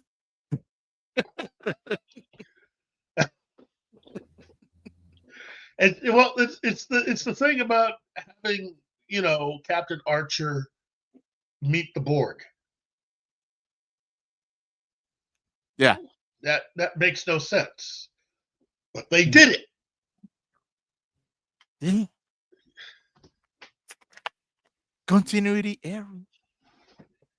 That's on purpose. See, this is why you go forward, not backward. That's right. That's one of the reasons.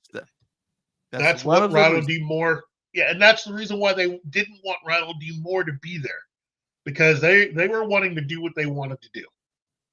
They didn't want to listen to him tell them again not to do that. So he quits. He goes off and he does his version of Battlestar Galactica. And then he starts doing other things. And Enterprise, well, again, Gary will tell you, Enterprise really was the actual start of this whole thing, with people thinking, you know what, all this stuff that we built up over the years doing Star Trek shows, we don't have to pay attention to it anymore. We can just do whatever we want. Well, it was because of Enterprise.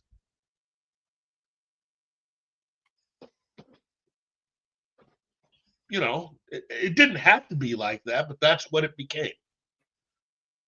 And that's how I think about it. Again, I love Enterprise. I love the characters. I wish things had gone the direction that they had originally planned for the show. I don't know how much you guys know about the original plan for Enterprise, but something tells me that part of the reason why they had to make all the changes that they did was because they didn't think fans were patient enough to go the direction that they had originally thought that they were going to try to go to, meaning that they were going to drag everything out. that the end of season 1 would have seen the launch of the Enterprise NX-01. And so the entire first season was about the buildup and the drama and the tension between everyone here on Earth and the Vulcans and everything else. And they decided to just go ahead and cut it and just go ahead and redo everything and try to plan it out to where the first episode was about meeting a Klingon and taking Klingon to homeworld and all that stuff. So, but the changes that were made with Enterprise, as far as how they built starships, led to how big the ships are in Kurtzman's universe. And so the idea was, well, wait. Let me finish. The idea was, because of the events of First Contact, unlike before, this altered version of the timeline, humans now have an idea that there are people beyond our planet. Some good, some very dangerous. So rather than having the timeline that we originally had, we go into a timeline where we start making our ships bigger and more battle hardened and ready to go. Wait, Keith.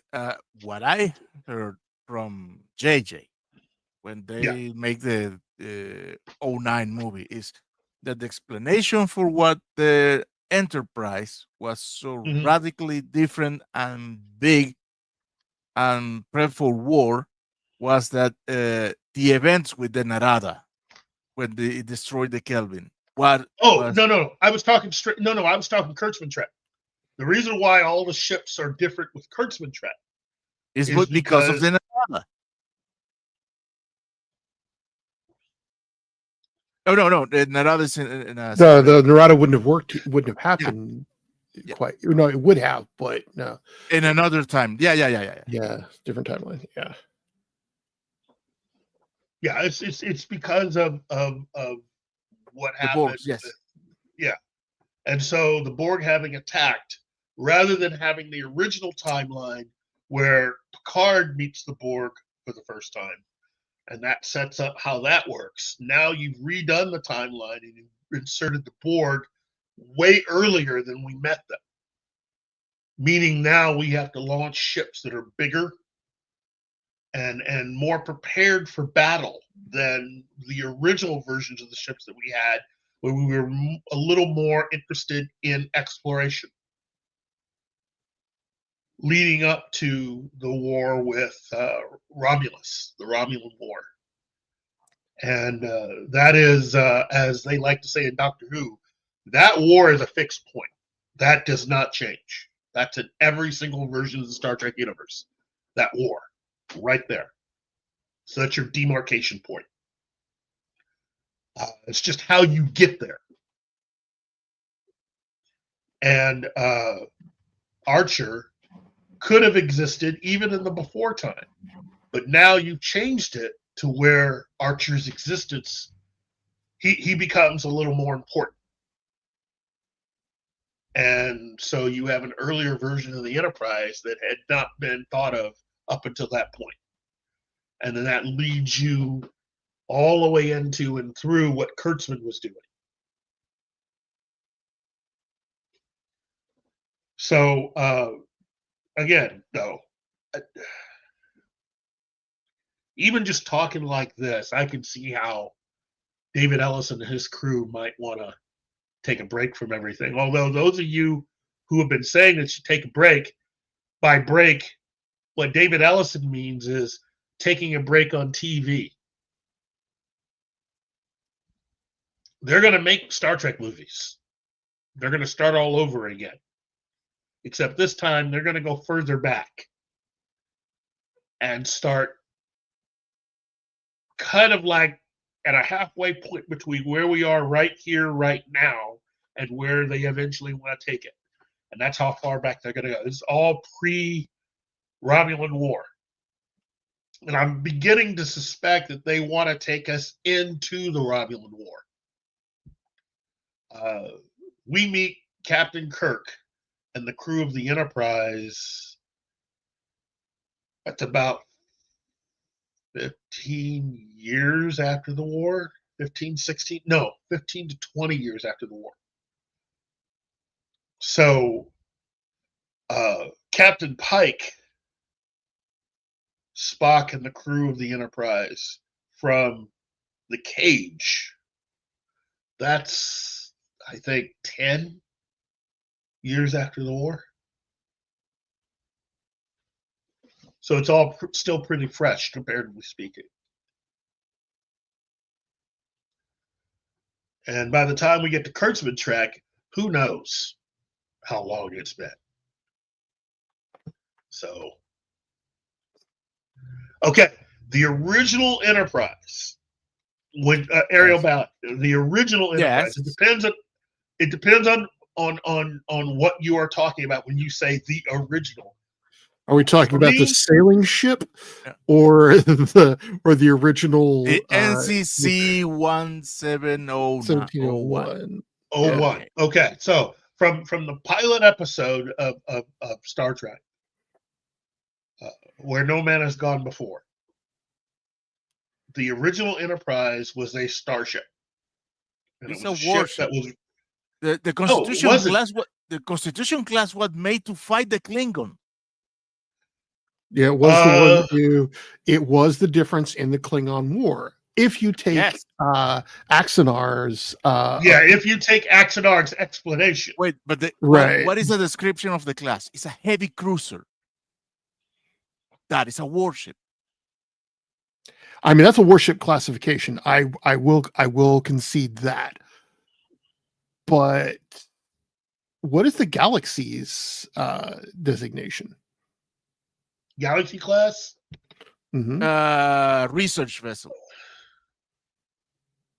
Is she specifically a research vessel? I'm almost sure it's a research vessel. Let me go to Memory Alpha. I don't have my my book with me. Right? No. See, we're nerding out, and I don't even have my book with me. Right. But oh, geez. I know that. What? No, I'm looking in Memory Alpha for the Enterprise D, Enterprise Dedication. Oh my God, what is all this?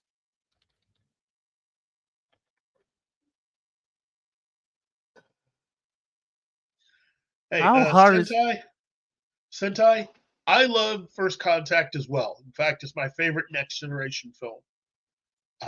It does everything.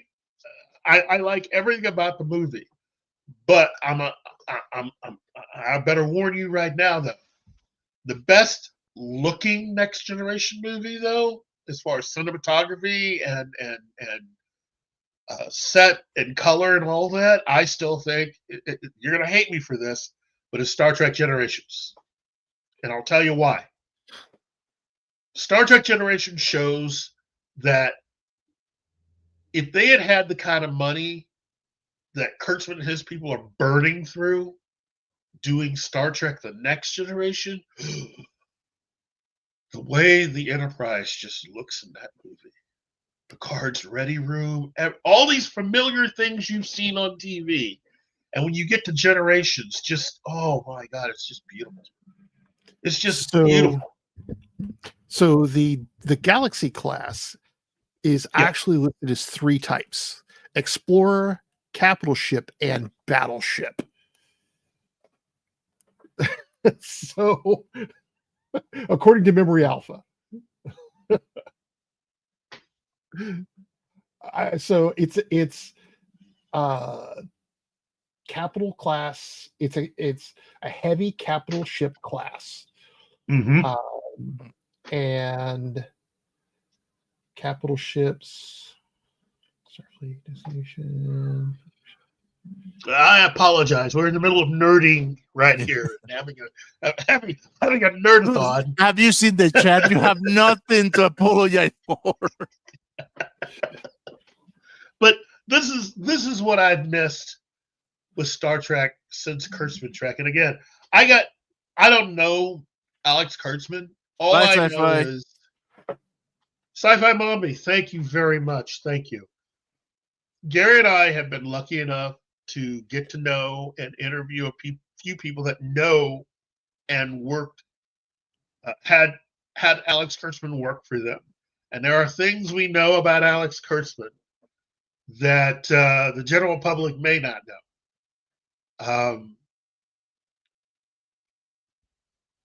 I have my own views on what I have learned from people that have worked with him and for him. And I stick by what I said before, which is Robert Orci, his former writing partner, would have been a much better person to have run Star Trek as a whole during this period than Kurtzman. And I'm sad that he passed away earlier this year because I really do think he got screwed. He got royally screwed when it came to being promised, having worked and done everything the studio and JJ told him. He originally was promised the opportunity to write and direct a Star Trek movie, which for anybody that is a long-time Star Trek fan, if you work in the industry, if somebody promises you something like that, you're definitely going to take it. And as I was saying earlier, it just seems to me that a lot of people who are actually fans of things wind up getting the raw end of every single deal. Robert Orci was a real fan. He got screwed out of doing a Star Trek movie. And the reason that they gave for him not being able to do the movie to this day makes no sense. It makes no sense.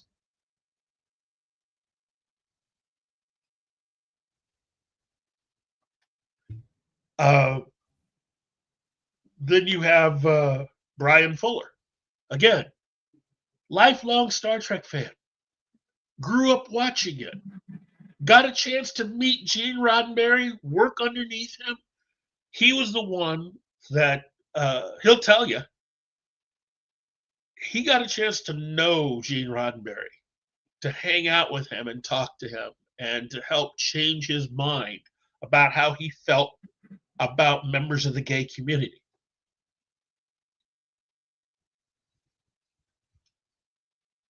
And so the Star Trek he would have given us, had he been allowed to keep his job, I think overall would have truly taken Star Trek beyond where it is now. It would have been the kind of Star Trek that I think everybody would have enjoyed. And I think would have not only brought us new fans, it would have kept original fans happy and a part of this ever-growing and expanding universe. I don't think he would have been divisive at all. In fact, his original pitch to CBS, I still think, is probably the best pitch I've ever heard. And not one person connected with CBS ever gave a real reason as to why they said no. Every real Star Trek fan I've ever repeated his pitch to, they say the same thing. I would have loved to have seen that. And instead, we got Star Trek Discovery.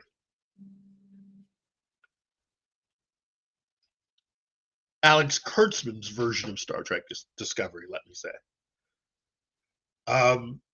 But Brian Fuller's original pitch was something called Star Trek Universe. And it was basically taking the basic idea behind a show like American Horror Story, and using that as the basis of doing Star Trek.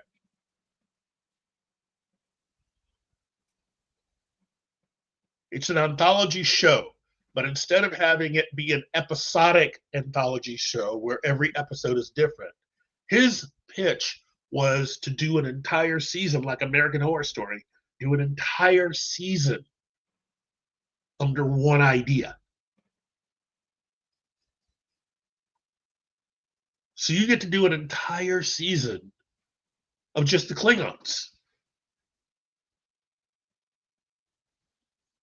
You could do an entire season where you could do an entire season where it's just the machine planet, like you saw in the original series, where all of the different android versions, twins and everything are being made to see what happened to Harry Mudd.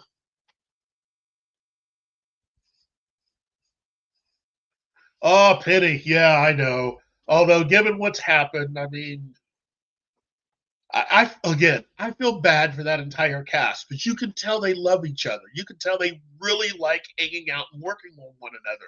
And to me, that's the saddest part about never seeing one more movie from them, because I don't think they've even had a chance to truly grieve with fans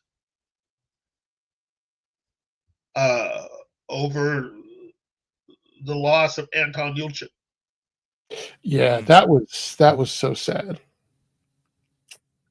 I mean, I'm sure they've grieved, but they haven't had a chance to express that grief in a way that even many. I mean, look, that young man, that's a bad way to go. I would never want anybody to go like that. It's frightening and it's upsetting.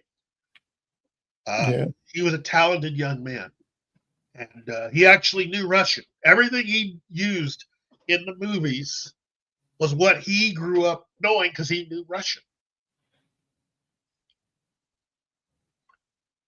He was that good. I would have loved to have seen what he did in the future. Oh, Thomas, we lost that franchise. Say what? Odd Thomas. Odd Thomas. Yeah, Yeah. Odd Thomas. Yeah. He was just talented young man. In fact, he did that David Duchovny movie with Robin Williams that I thought was really, really well done.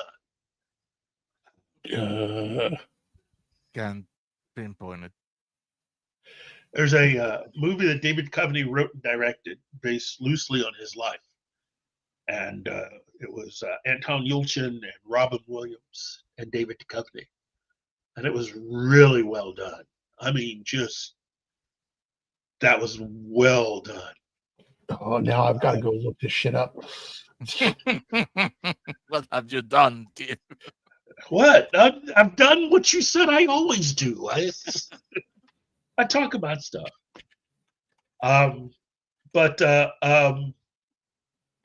House of D? Yeah, House of D. That's it.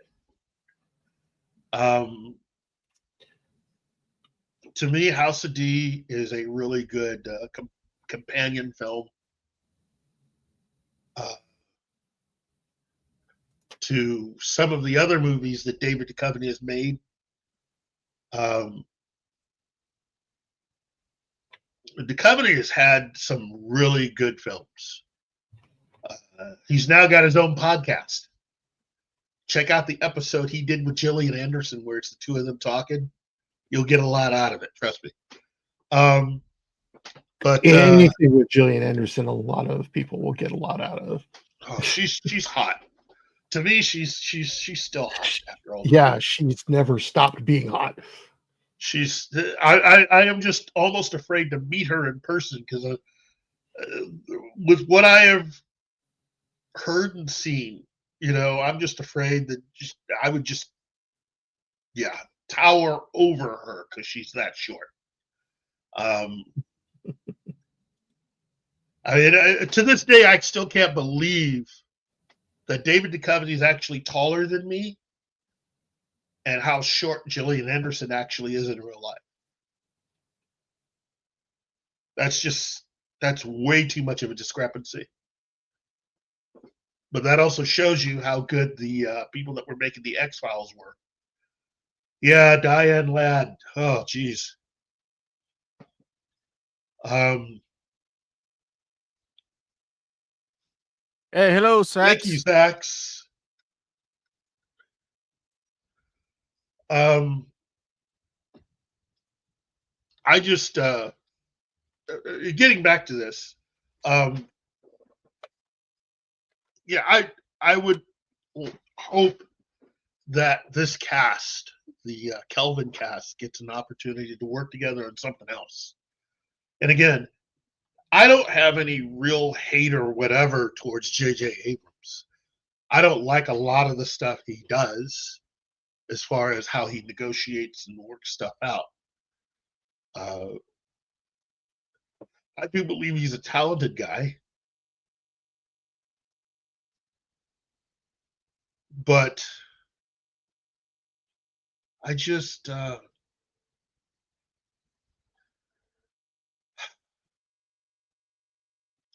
you have this cast that you put together that is just it's magical. And to get to the point where you're telling other directors, other filmmakers that whatever you come up with, it doesn't matter. They'll do whatever. It just seems kind of, I don't know. If what he told Quentin Tarantino is true, that to me is just bad. You Which know, thing you're talking about? Him telling Quentin Tarantino? well, he tried to get Quentin Tarantino to make a Star Trek movie using his cast. And Tarantino, was kind of hemming and hawing, telling him, well, he also grew up being a fan of the original series.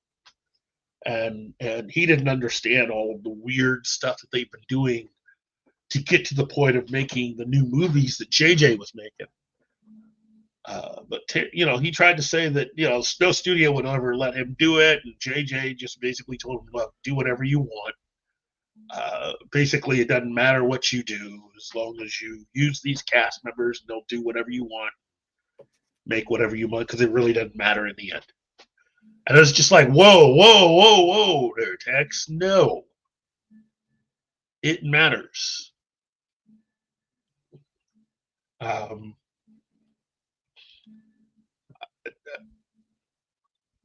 I think if you ever find yourself to be privileged enough to make a major studio film, it matters.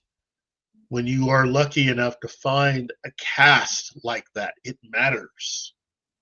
A crew like that, it matters. I just, if that's really how he felt, then I feel bad for him because I think he's missed the point.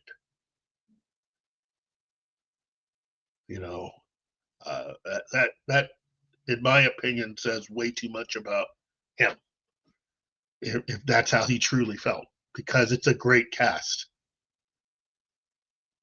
and I think they deserved better than what they were given.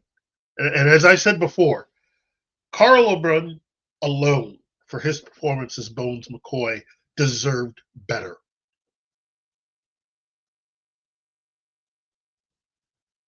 Zachary Quinto,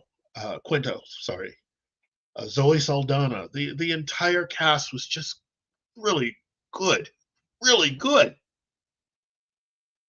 And I just felt that if you had the opportunity to work with them and this was going to be your representation of a younger version of that cast, albeit, an alternate timeline. I said it before and I'll say it again. They should have just taken some of the ideas, some of the ones they never got around to doing for the original cast and do it with that cast. Planet of the Titans with that cast would have been amazing. You could have made that work. There's no reason to be making a Star Trek movie And that's the thing that really doomed that cast was the cost. Okay, let me just put that out there. The contracts had run out for all the actors. You would have had to have renegotiated everybody's contract. That's the real reason why the Kelvin timeline's not happening. Because there's no fourth movie, because you would have had to renegotiate everybody's contract to get a new movie made. And they would have asked for the movie and deserved it.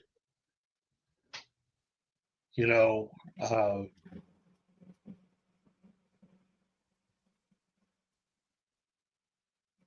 I mean, Chris Pine would have deserved $25 to $30 million. Zachary probably would have asked for 20. Carl is just a hardworking man. I mean, would you not give him $20 million? How about Zoe Saldana, who's appeared in some of the biggest grossing movies ever? What, you're going to find a way not to pay her $20 million? And after a while, you start looking at all this stuff. You've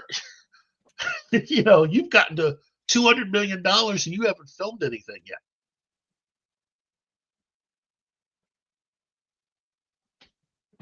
That's just the way it goes, you know. If there had been a way that they could have worked it out with the cast, what I probably would have attempted to do was ask the cast if they would be willing to take pay cuts in other words, would they be willing to do another trilogy? Take pay cuts for the first film, and depending on how this movie goes financially, if it does X amount, pay you a certain amount for the next movie. And then try to work it to where we can get where you want to be for the third film. That's what I would have attempted to negotiate. But in the end, somebody was going to get hurt. Somebody wasn't going to get as much money. So who would you have screwed to get there?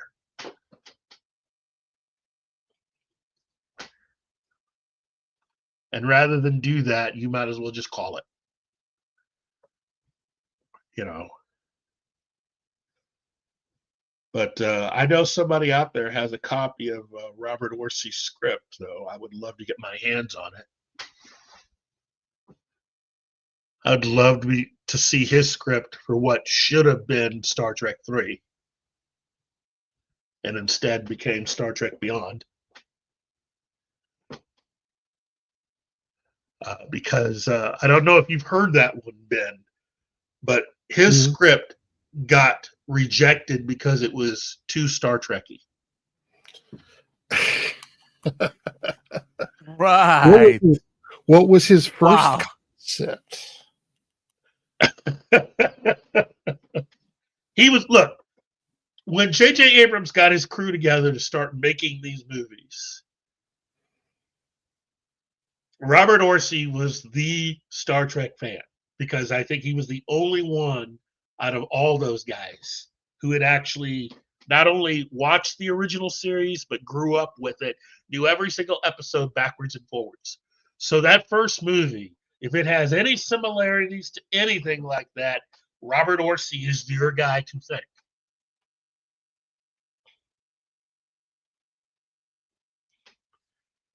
You then get to the second film.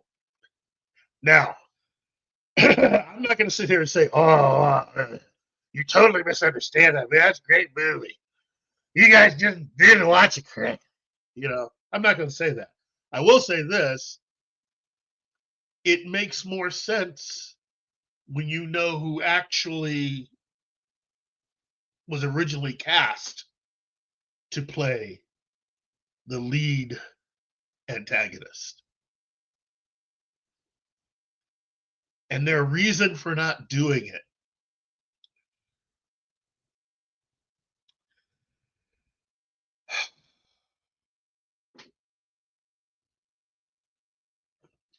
I'm still just like baffled. You know, I'm I to me, if you don't want to do something, say you don't want to do it and leave it at that. Don't just make up some BS reason not to do it and then turn around and do what you eventually ended up doing and just making everything a mess. I mean, oh.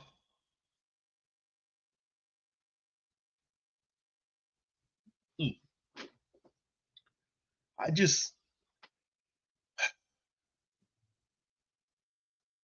when it comes to Star Trek Into Darkness, if you Google uh, the art design for the costumes and stuff, you'll find out who the original actor was. He was supposed to play John Harrison. Because when I found out, I said, wow, okay, that makes sense. That's cool. You know. Oh. Yeah, it was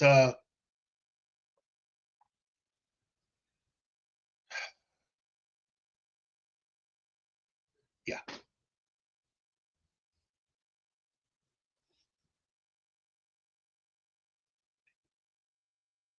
Would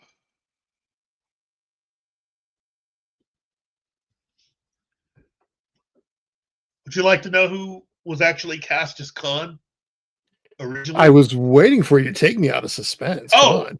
it was Benicio del Toro. Yeah. No. Makes more sense than who they actually hired. And to be fair to even JJ, the studio were the ones that got him hired. Benadryl cucumber patch. Yeah. Benedict Cumberbatch was hired because the studio wanted him because he was hot at that time. You know, he was trying to find stuff to go outside of just doing Sherlock and all that other stuff. And they caught him at a moment when he said, yeah. But I mean, he was replacing Benicio del Toro, who came up with some BS reason having to do with, I don't know, about making science fiction films and all that other stuff. And then he turns around. Oh, geez, guys. Don't go there. He turns around and he does that movie. That movie that we don't want to talk about. Okay. And it's like, oh, geez. You just, ugh.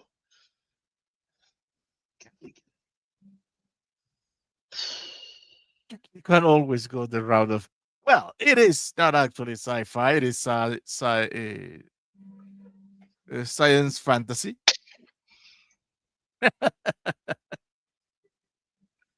You know, it would have been easier if you just told the truth. I'm more of a Star Wars fan than I am a Star Trek fan, and I said yes to the Star Wars movie. But not the answer that he gave. And it's just like, dude, really good, dude. Oh. And he walked.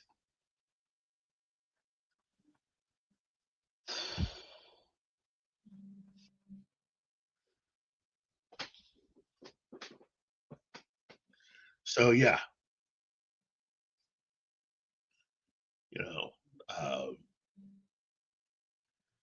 yeah, he decided he'd rather go make a very controversial Star Wars movie than to make a sequel to a movie that a lot of people actually did like.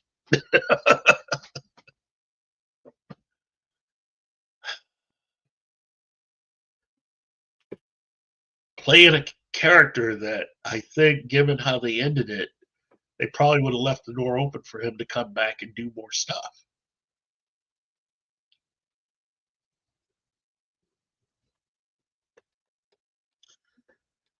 Oh, well, you know.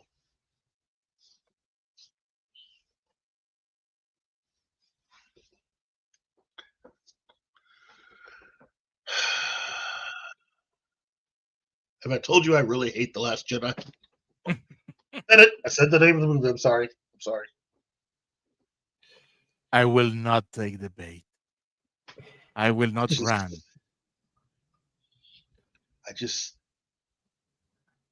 I look at that movie, I see Benicio del Toro, and it's like, dude, you could have actually been in a movie that a lot more people liked. It would have been a better fit for you and actually gave you the opportunity to be one of the main leading characters in it, instead of somebody that was just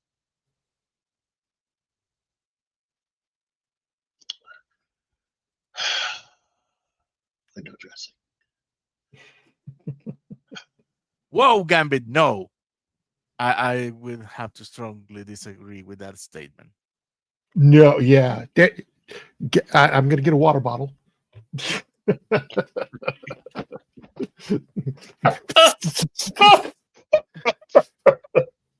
But I mean, if that's what you feel, or that's perfectly valid. But I don't say it that way. In my opinion, No, it's the Rogue only One- thing that has worked out. I mean, Rogue One, that redefined Star Wars. Yeah. And it puts a new hope in an entirely new light. Yep. Yes. With You a know? World War II movie, no less. Because that was a World War II movie. Yes, that was. Yeah. And you know, and you get, I mean, you get Diego Luna, you get Alan freaking Tudyk. Yeah, no, it's, I mean, and yeah, just no, Rogue One redeemed Star Wars. I mean, you got a point there. I mean,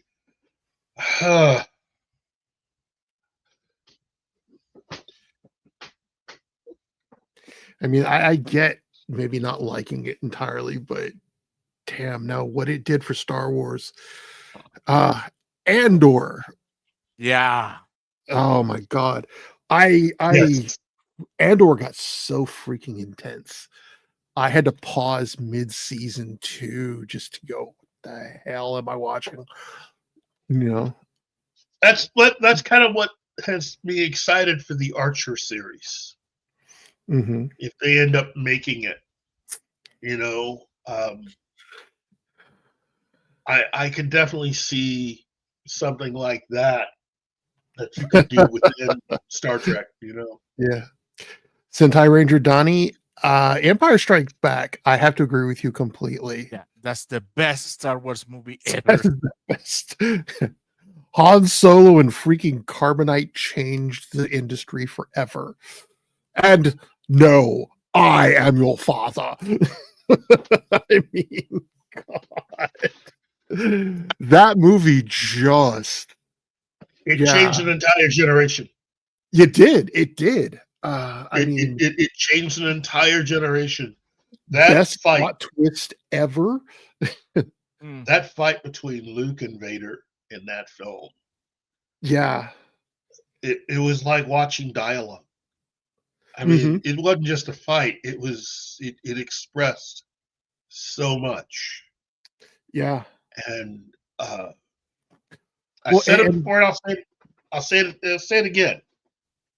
When you think about how much money that movie cost, and then you look at stuff like Rings of Power, or Willow, or The Acolyte, or any number of shows that cost way more than they should have.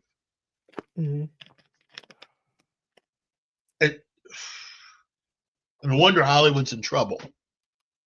Right. You got a lot of people spending way more money than they should. Mm-hmm. And nobody's really trying to justify anything. The thing is, you go out, you spend a whole bunch of money, and if people don't, if the public doesn't respond, then you spend your time either gaslighting or personally going after the general public. And the truth is this is the thing. Oh, as a writer, this is what gets me, what digs into my skin and will not let go. Art like that is not just about the money. I mean, yeah, it's nice to make money at art. As a writer, I will be the first one to say that. But when you look at the things that didn't make money to start with and then turned around and became cult classics, I will forever use the Rocky Horror Picture Show as as art that worked but didn't make a lot of money to start with.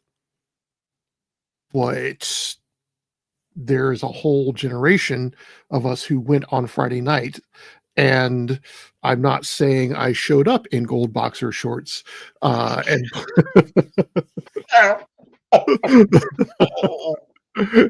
because at the time I could pull that off. Right into my brain. Right into my. I can't dig that out now. Thank you, Ben. Right into my brain. I could show you pictures of me from 86. No. Oh, my goodness. I had a 6-pack, not a keg at the time. Into my brain. Into my brain. Yes. Right in there. Mm-hmm. Happy birthday. My personal gift to you. But, oh, my goodness. But it didn't, it is forever etched into our, into our culture. Yeah. And it's like Star Wars forever etched into our culture. Which, we all know Star Wars was originally panned by the critics, but then, changed the industry. And but I don't know. Of course, also one of my memories of Rocky Horror Picture Show was the night that they had the cast of The Miracle Worker in the audience. Now, if so, who the Miracle Worker is about? About Helen Keller, right? Keller. Yeah. So, have you done audience participation for Rocky Horror? I mean, yeah. I mean, I first saw Rocky Horror when I went to college. Okay, then all I need to, okay. all I need to tell you is the dinner scene. Oh.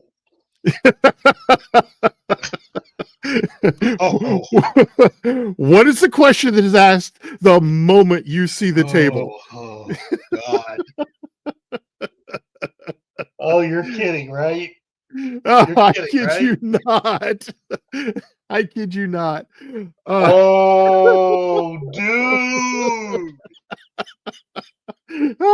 Oh, that is genius, but dude. Oh, it was hilarious because they ask, who set that table? Helen Keller? And the actress says, I had nothing to do with that.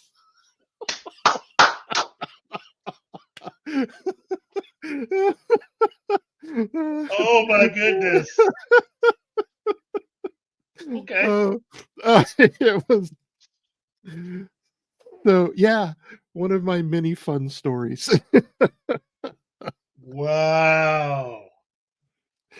Oh. Okay. Yeah. everybody, you just, you know, and the thing is that my first wife was, we were still dating at the time. I was 19, she was 18, and so one of her friends was in the cast, so she was the one who had invited them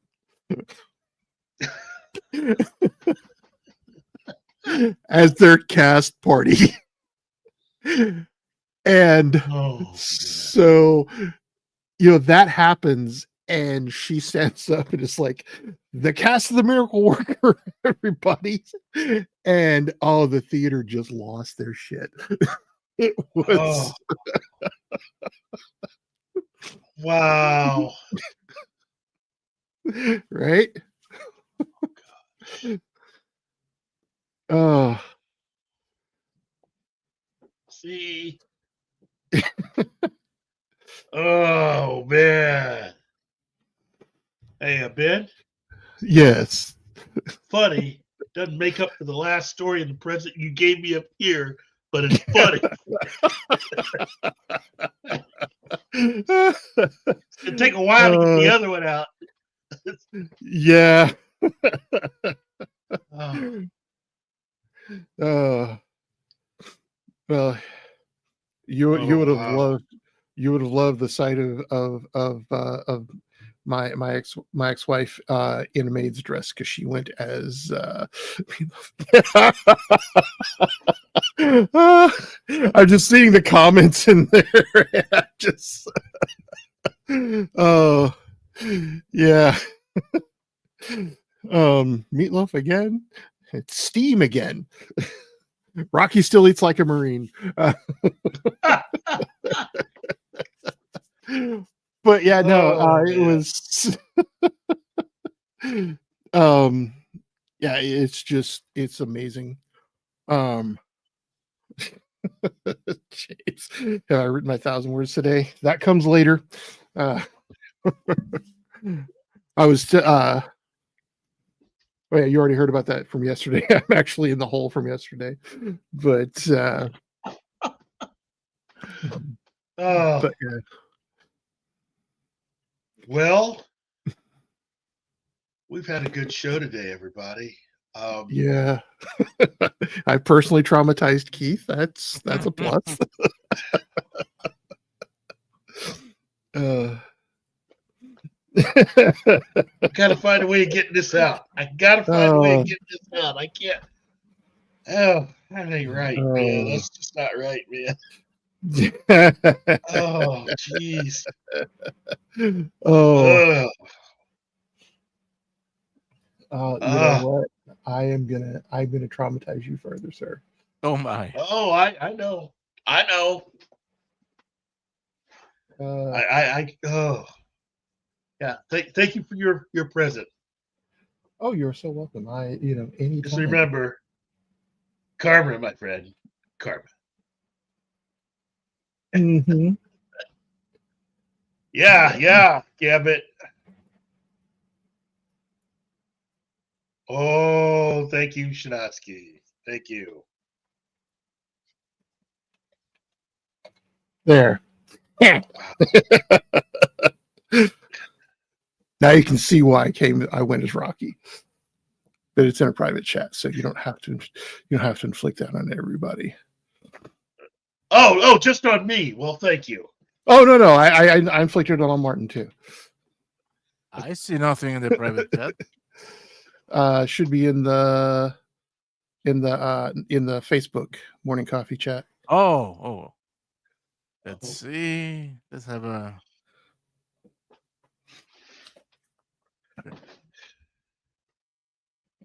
That's you? That's me in 1986. Damn. You even have I hair. remember 1986. Huh? I remember 1986. Yeah, I said I had me some abs. I had a 6-pack at the time, and my triceps were so well defined. I had a kid come up to me at the swimming pool at one point and ask if I'd had surgery. If there was, because he said it looked like there there was something cut out of my arm. And I was like, what? No. See, yeah, the transformation alone, you know. I am twice the man I used to be. The transformation alone is just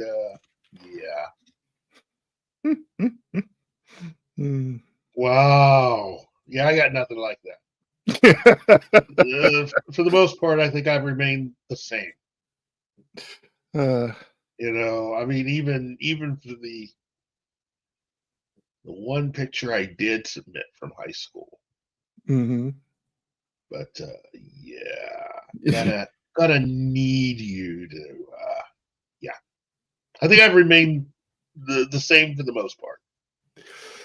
Yeah. I've gotten grayer. There you go. That's what I'll offer. Gotten grayer. I've gotten less.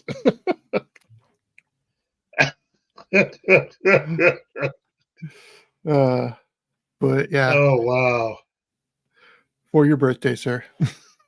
Oh well, thank you. I didn't even get you anything. It's not my birthday. My trauma obviously comes later.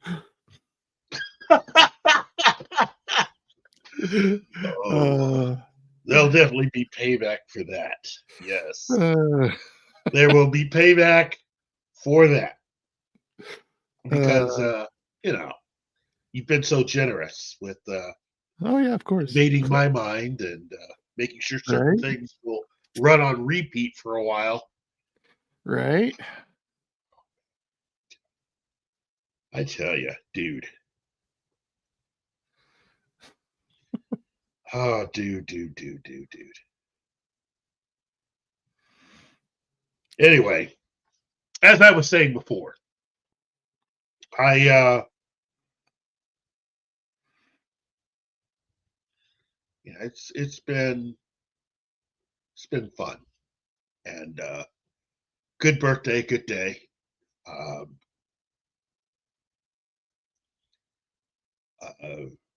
Definitely going to be something for my actual birthday. But I'm willing to take any and all happy birthday messages up to and including that time.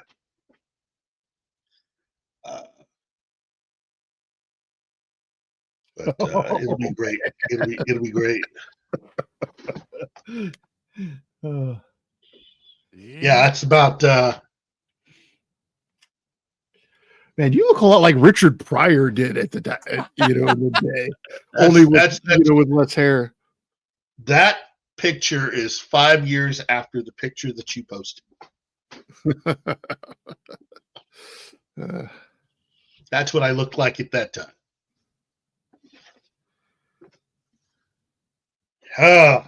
So yeah, you can tell having kids and other things that'll do this to you.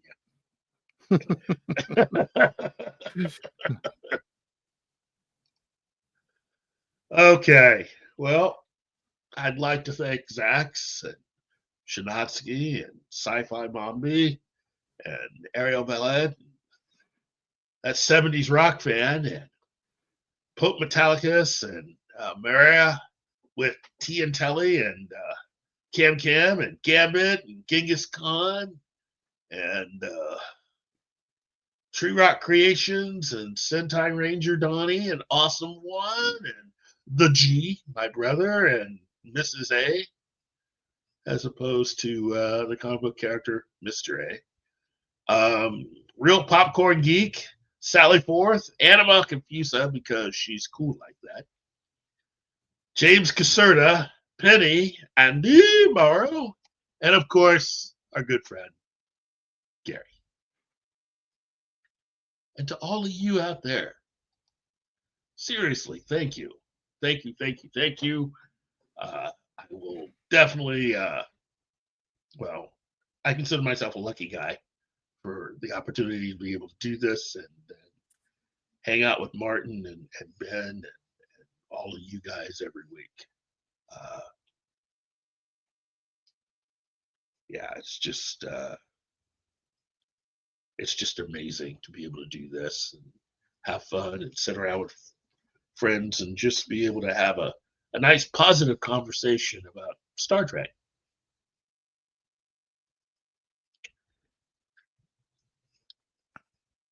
That's all I'm going to say about that. Oh, wow. Oh, Gambit says, let's see. What does Gambit say? Happy ongoing birthday, Keith. Thank you very much.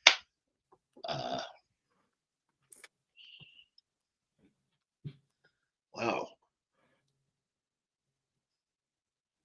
Yes, we will definitely keep up the conversation in the future. What I would like to see is now with the new owners of Paramount, I wonder if they would be interested in doing some kind of a deal now that they've lost Taylor Sheridan. If they'd be interested in putting together a deal for someone else that they could get a lot of programming on. So, and who that person would be. How do you replace Taylor Sheridan? How do you replace a guy who was just so prolific like that? With Alex Kurtzman.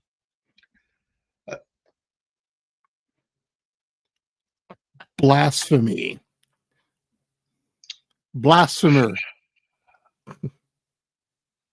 Heretic.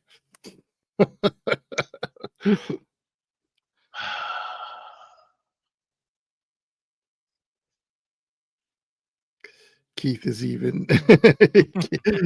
Keith has no words. You just sort of put that right out there, and it just sort of derailed what I had in my mind.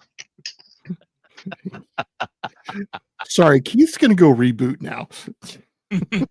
Yeah, like that famous meme of the cat next to the window. Right. Brain cell not found. Cam, yeah. Well, okay, yeah. You know what? It's always good having you, Cam. Seriously, it's always good. I really do get a lot out of these conversations, and especially those of you in chat. I enjoy seeing the interaction and the messages and just the general positivity. You know, real popcorn geek. Paramount to get into the Harlan Coben game.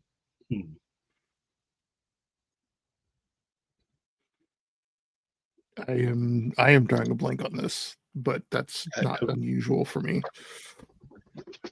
Look, there's a lot of stuff that Paramount could do now. I would just tell everybody, take your time. Don't try to rush into anything. And if you can, use the John Wick formula if you're wanting to make a film series. Because I think that formula would allow you to do a lot more. You know, spend very little, but do it slow and in increments over time. And again, I tell people all the time, if you look up how much the first 3 John Wick films, each one was budgeted at, and then you look at the 4th one, and then you add all that together, and it's still cheaper than what they made the Acolyte for.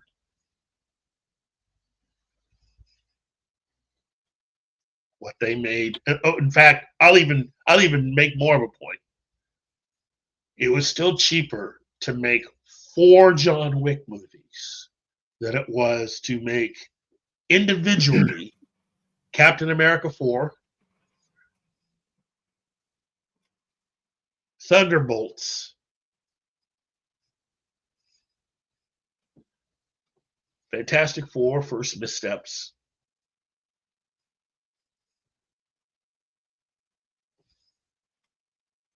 And that's with Keanu Reeves. Yes. and several other big names in it. Names who Yes. actually, some of them who actually became big names because of it. You still come out cheaper in the long run.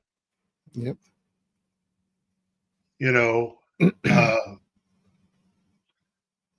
it's embarrassing how much money has been wasted, even in trying to make one movie. You know, Rise of Skywalker. Anybody? How about The Last Jedi? Anybody? No? Okay. Is that how much it cost? Last Jedi was just a cluster. Last Jedi is easily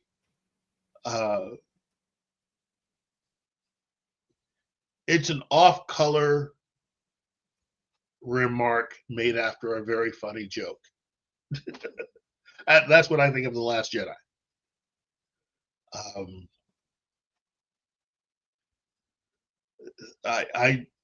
It's not that I hated it, that film. It's just the fact that its reason for existence is it's a dumb movie overall. It's just dumb. So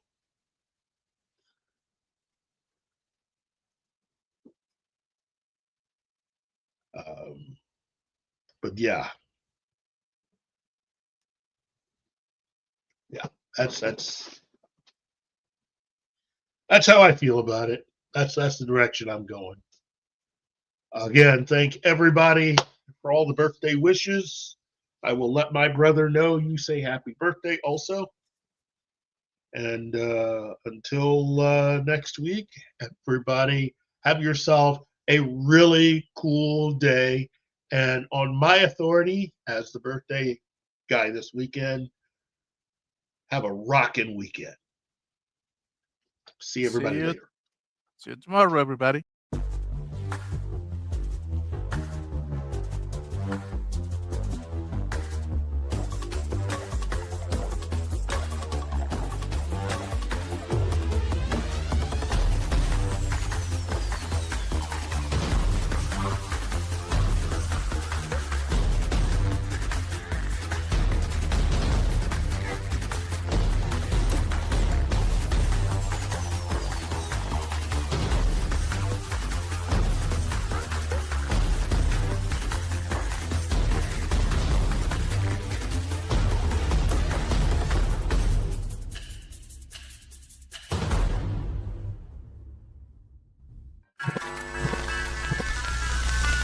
Y'all come back now, you hear?